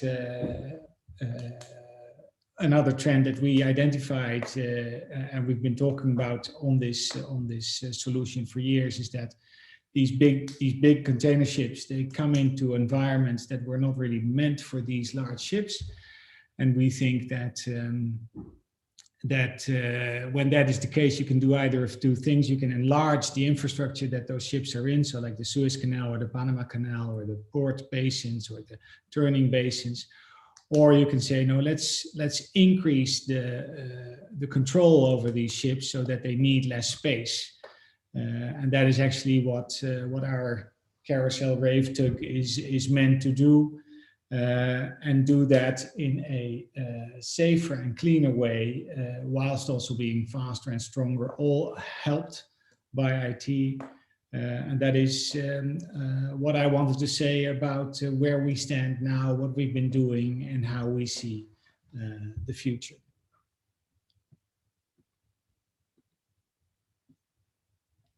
That's it. It is great, because it's very important to see also, the video is very, it's very live. So it was great to share these videos, this video with us. And yes, it's very important. I mean, the role of the tags, many friends of mine that they're not working in shipping, they understood the very important role of the tags also through because of the Ever Given incident. And they told me, this is when you're telling us that you're representing towing companies, this is what they're doing. It's very important, and we're very happy that we cooperate with such important companies. I will pass now to Elisio Durado, the Towage Commercial Director from Wilson & Sons. Now we will go to South America. We're also very happy and proud to represent such a very innovative group of companies. They're doing great things also in order to, to make it happen in a greener and a more innovative way. But Elisio, I'm passing you the microphone to say it by yourself, and thank you very much for being with us. Danai, thanks for the invitation, and once again, thanks for congratulations for this important milestone that Navigator has achieved this year. We hope that it's going to be many years ahead of success, and we hope to be together with you. Let me share my screen here.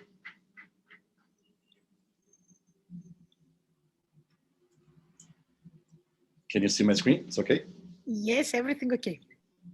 All right. So I will talk about a little bit about Wilson Sons. Wilson Sons is the largest port logistics provider here in Brazil. We operate 2 container terminals, one in the south and one in the northeast. We have 2 logistics centers. We have a fleet of 80 tugboats. We do have a ship agency covering almost all Brazilian ports. We have an international logistics company. We operate together with UltraTug 23 offshore vessels, basically PSVs. We have 2 offshore bases to provide logistics support for offshore in Rio de Janeiro, especially in oil and gas for attended IOC companies operating in Brazil. And we have 2 shipyards in São Paulo, where we construct our tugs. We have this shipyard in partnership with Tame. So we have a nationwide footprint. We operate in almost in all Brazilian major ports, from very south until the Amazon River. especially when it comes to the towage division. We operate 80 tugboats now in the moment. 30 of them we have firefighting capability. So we have specialized in some emergency responses here in Brazil. We do support shipyards for maritime construction. So Brazil has several shipyards specialized in construction big FPSOs, and we have a division just to take care of these operations of these projects, and offshore projects up to 200 miles in the coast. That's the safety is always a concern for us. We have a partnership with DuPont since 2011, and you may see in the graph that the results are spectacular. So we have bring down our LTI from 90.12 in 2011 to a world class now in 2020. We have less than 0.5. So it's a huge, we are very proud of this milestone here. Safety is a concern because we sell safety for our clients. So we have to in-house to be a model in this aspect. We do have an operation center. We control and monitoring all the fleets based in Santos. Right now we are partnership with a startup here in Brazil, and we are developing artificial intelligence tugboat dispatcher. So we have two focus here. One of them cost optimization, but the other one is to reduce our greenhouse emission.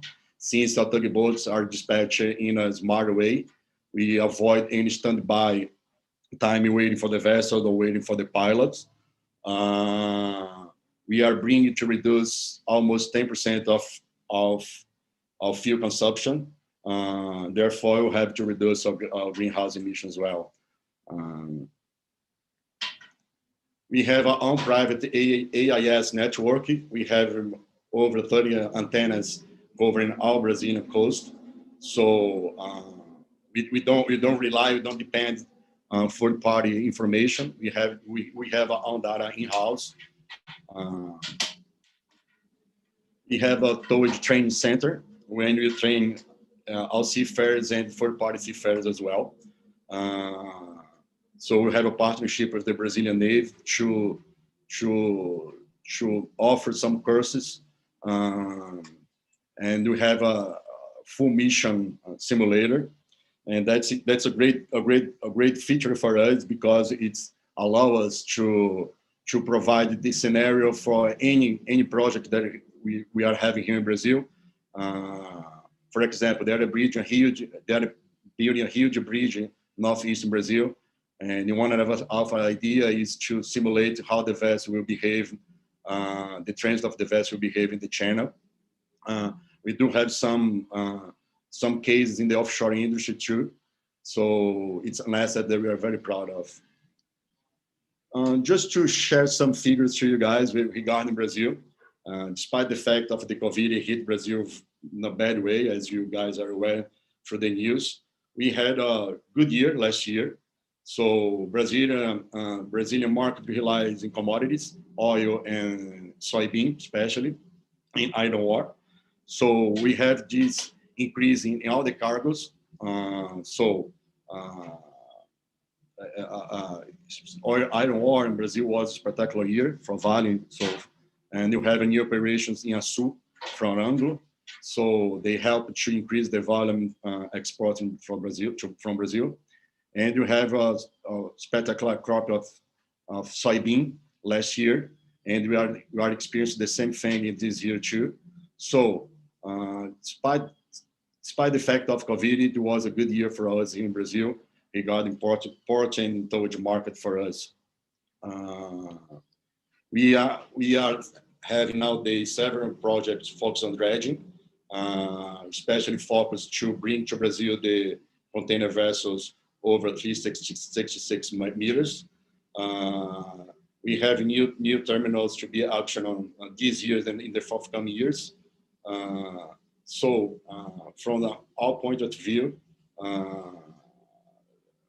when you take consideration the whole scenario here in Brazil, we are surfing this wave in a smooth way. We started last year. We started our new operation in Santarém. It's specialized to export soybeans in north of Brazil. The artificial intelligence project that I told before. We are constructing 4 new tugboats in accord with Tier 3 European legislation. It's going to be the first Brazilian company to go into this new regulation here in Brazil. And last year, we achieved the world-class safety by DuPont. We perform almost 60,000 maneuvers per year. And for the future, we think a lot of, I'm happy to see that Mutsuship has over 200 years, because we used to think that we are old. We have more than 180 years operating here in Brazil. But we are focused a lot in innovation and sustainability for the next stage of our company. We do believe that the data that is generated by our tugboats has some value when you go to the ecosystem for the port. So we have a strong belief that the data is going to be an asset that we'll have some ways to build a new business model, or even offer new services to the market, to our clients. And sustainability is our agenda right now. Even though Brazil are not experiencing a good government regarding environmental issue, it's a flag that will stand from now on. We have seen some technology in the market. LNG in Brazil is not a reality yet, because we have some logistic problem here to supply.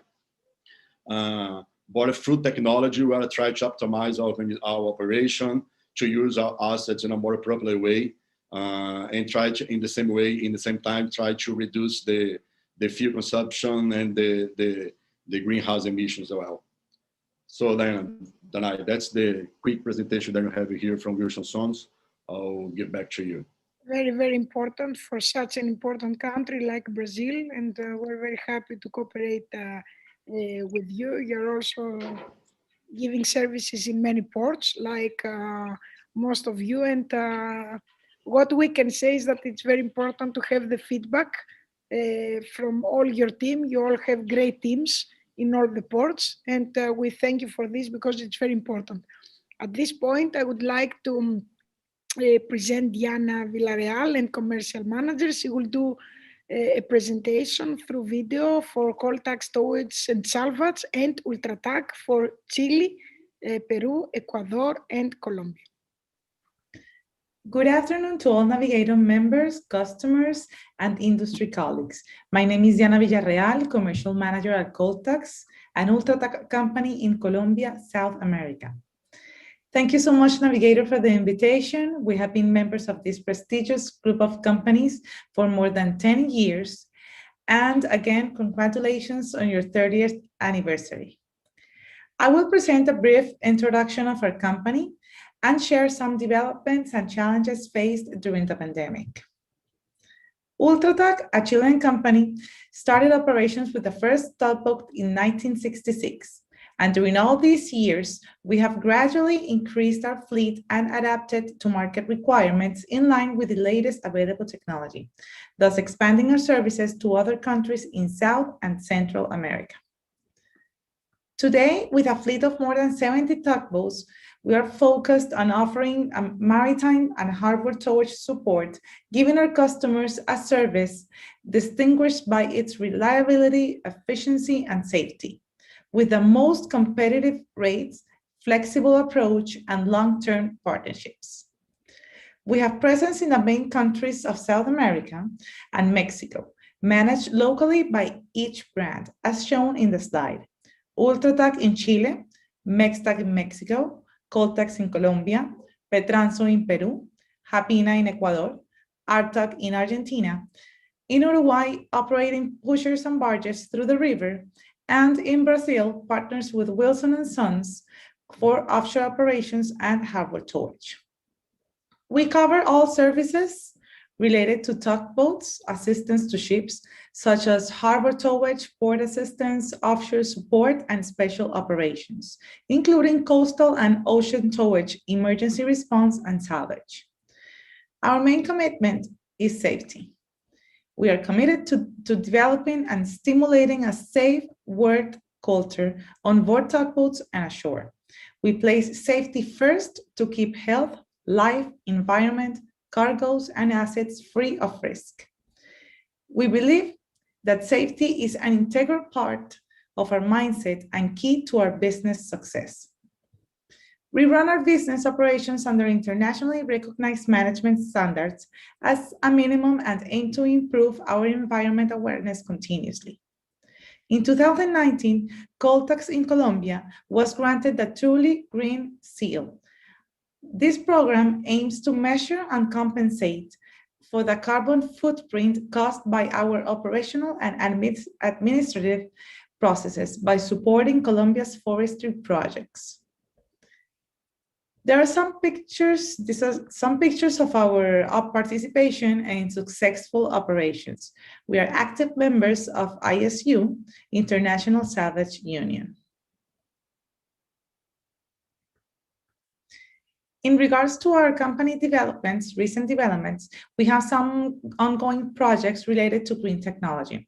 Initially, associated with fuel optimization systems to optimize the consumptions and thus reduce emissions. The IT is clearly distinguished, or more precisely, IoT solutions to optimize navigations. New systems related to reaching operational excellence are being launched in our companies, improving business processes focused on innovation and sustainable development. With the recent launch of Helm Connect in Ultratag, improvements in processes such as dispatch, resource utilization, and streamlined billing have been perceived. Regarding our crew, through Humboldt Marine Training, we ensure that our seagoing and ashore personnel receive world-class training that complies with all international requirements. Our crew receives ongoing training under strict standards with our ship and towage simulator located in our headquarters in Chile. Some challenges faced in the tugboat operation during the pandemic in all the countries we operate are the decrease of volumes of some cargoes due to the slowdown of various industries, and secondly, but also very important, the crew changes. Regarding the low market, we have faced it by reacting quickly to these abrupt market changes, relocating tugboats in different areas and trying to maximize their use. This always in line with market dynamics and our clients' needs. The second and more complex is keeping our crew safe from COVID-19 while doing the crew changes safely and efficiently without interruptions in our operation. We are always supporting and reminding our people that self-care is vital to face this situation. Campaigns are carried out in all our network. Both challenges are faced with strict planning of activities and in perfect coordination with all interested parties. I would like to thank you all for your attention, and please do not hesitate to contact us if you require further information. So before closing also this panel and the virtual day, the online forum, I would like to ask you all the same question. What is the future? What the future holds, you believe, for your companies? It's very, some people are saying that now with COVID, it's very funny to say what you believe that will happen after 5 years, because if you gather the replies of the people that you have asked before 5 years how they were imagining their life in 2020 or 2021, I don't believe that they knew what would happen. But could you tell us, and I'm starting from Jeff, how you see the future? Yeah, thanks, Benai. We operate in our primary base of operation does not grow. We do not build refineries, LNG facilities, tank farms, pipelines, export terminals, all that investment and development goes on in places like Texas, South Carolina, Florida, and just on the West Coast. So it's important that we operate efficiently, that we embrace the new technologies, that we make investments, and we diversify our services. So the wind piece is a major change in direction, but at the same time, we are committed to service our customers, our customer base, our current footprint, and doing that as efficiently and as safely and as environmentally responsibly as we can. I think with that formula of that service diversification and expansion into the new technologies, we'll be fine, and we'll continue to grow as we manage our primary business in a marketplace that just doesn't. So I see that as our future. Julian? It is muted. Just unmute. I also think that we are seeing a big shift, and COVID is dreadful, but it has also taught the world, I think, and also the shipping world, something about tail risk, and that we should all be very much more aware of the things that we don't understand or we don't manage. So I see a positive future where we can, off the back of new technologies and smarter ways of doing things, we can actually fold in our services, all these things that are important: sustainability, safety, fast and efficient services. And I look forward to it. Elisio? From my perspective here, we have two big trends. One of them is technology. I think that technology has arrived in the towage area to play a key role and try to turn around how the way that we are operating right now. Actually, we are trying to see how our assets can be optimized through technology instead of just building another new tugs. And the second one is environmental. We think that the emissions, especially here in Brazil, because the ports are inside the city. You see Rio de Janeiro, where I'm speaking from now, the port is inside in Baía de Guanabara. So from a turning point will happen, and we are trying to anticipate any movements before any regulation for the government, and we are trying to keep operation greener and greener every day. Very important.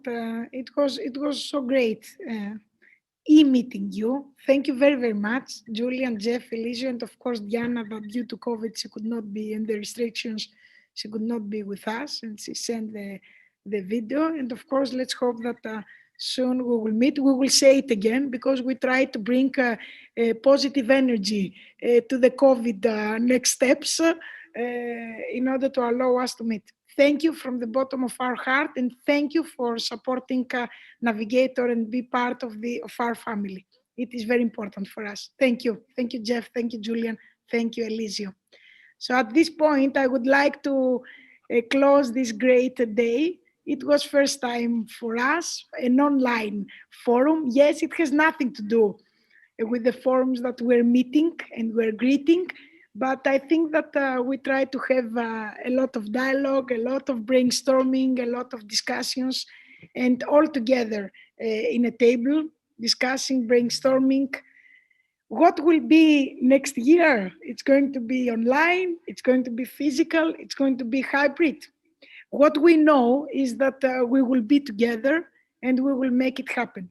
At this point, and before closing this week, I would like to mention that you will see a video about the 200 years that Greece is celebrating. 2021 marks the bicentenary since the launch of the Greek struggle for independence. Greece celebrates this milestone that gave birth to the modern Greek state and set into motion a new era for Europe and for the wider region. The 200 years anniversary is also an opportunity to reflect on the past, access the present, and help shape the future. The journey of the Greek state during these 2 centuries is remarkable. As history is very important for all of us, let's watch the video και ας κρατήσουν οι χωροί. Να είμαστε όλοι καλά και του χρόνου.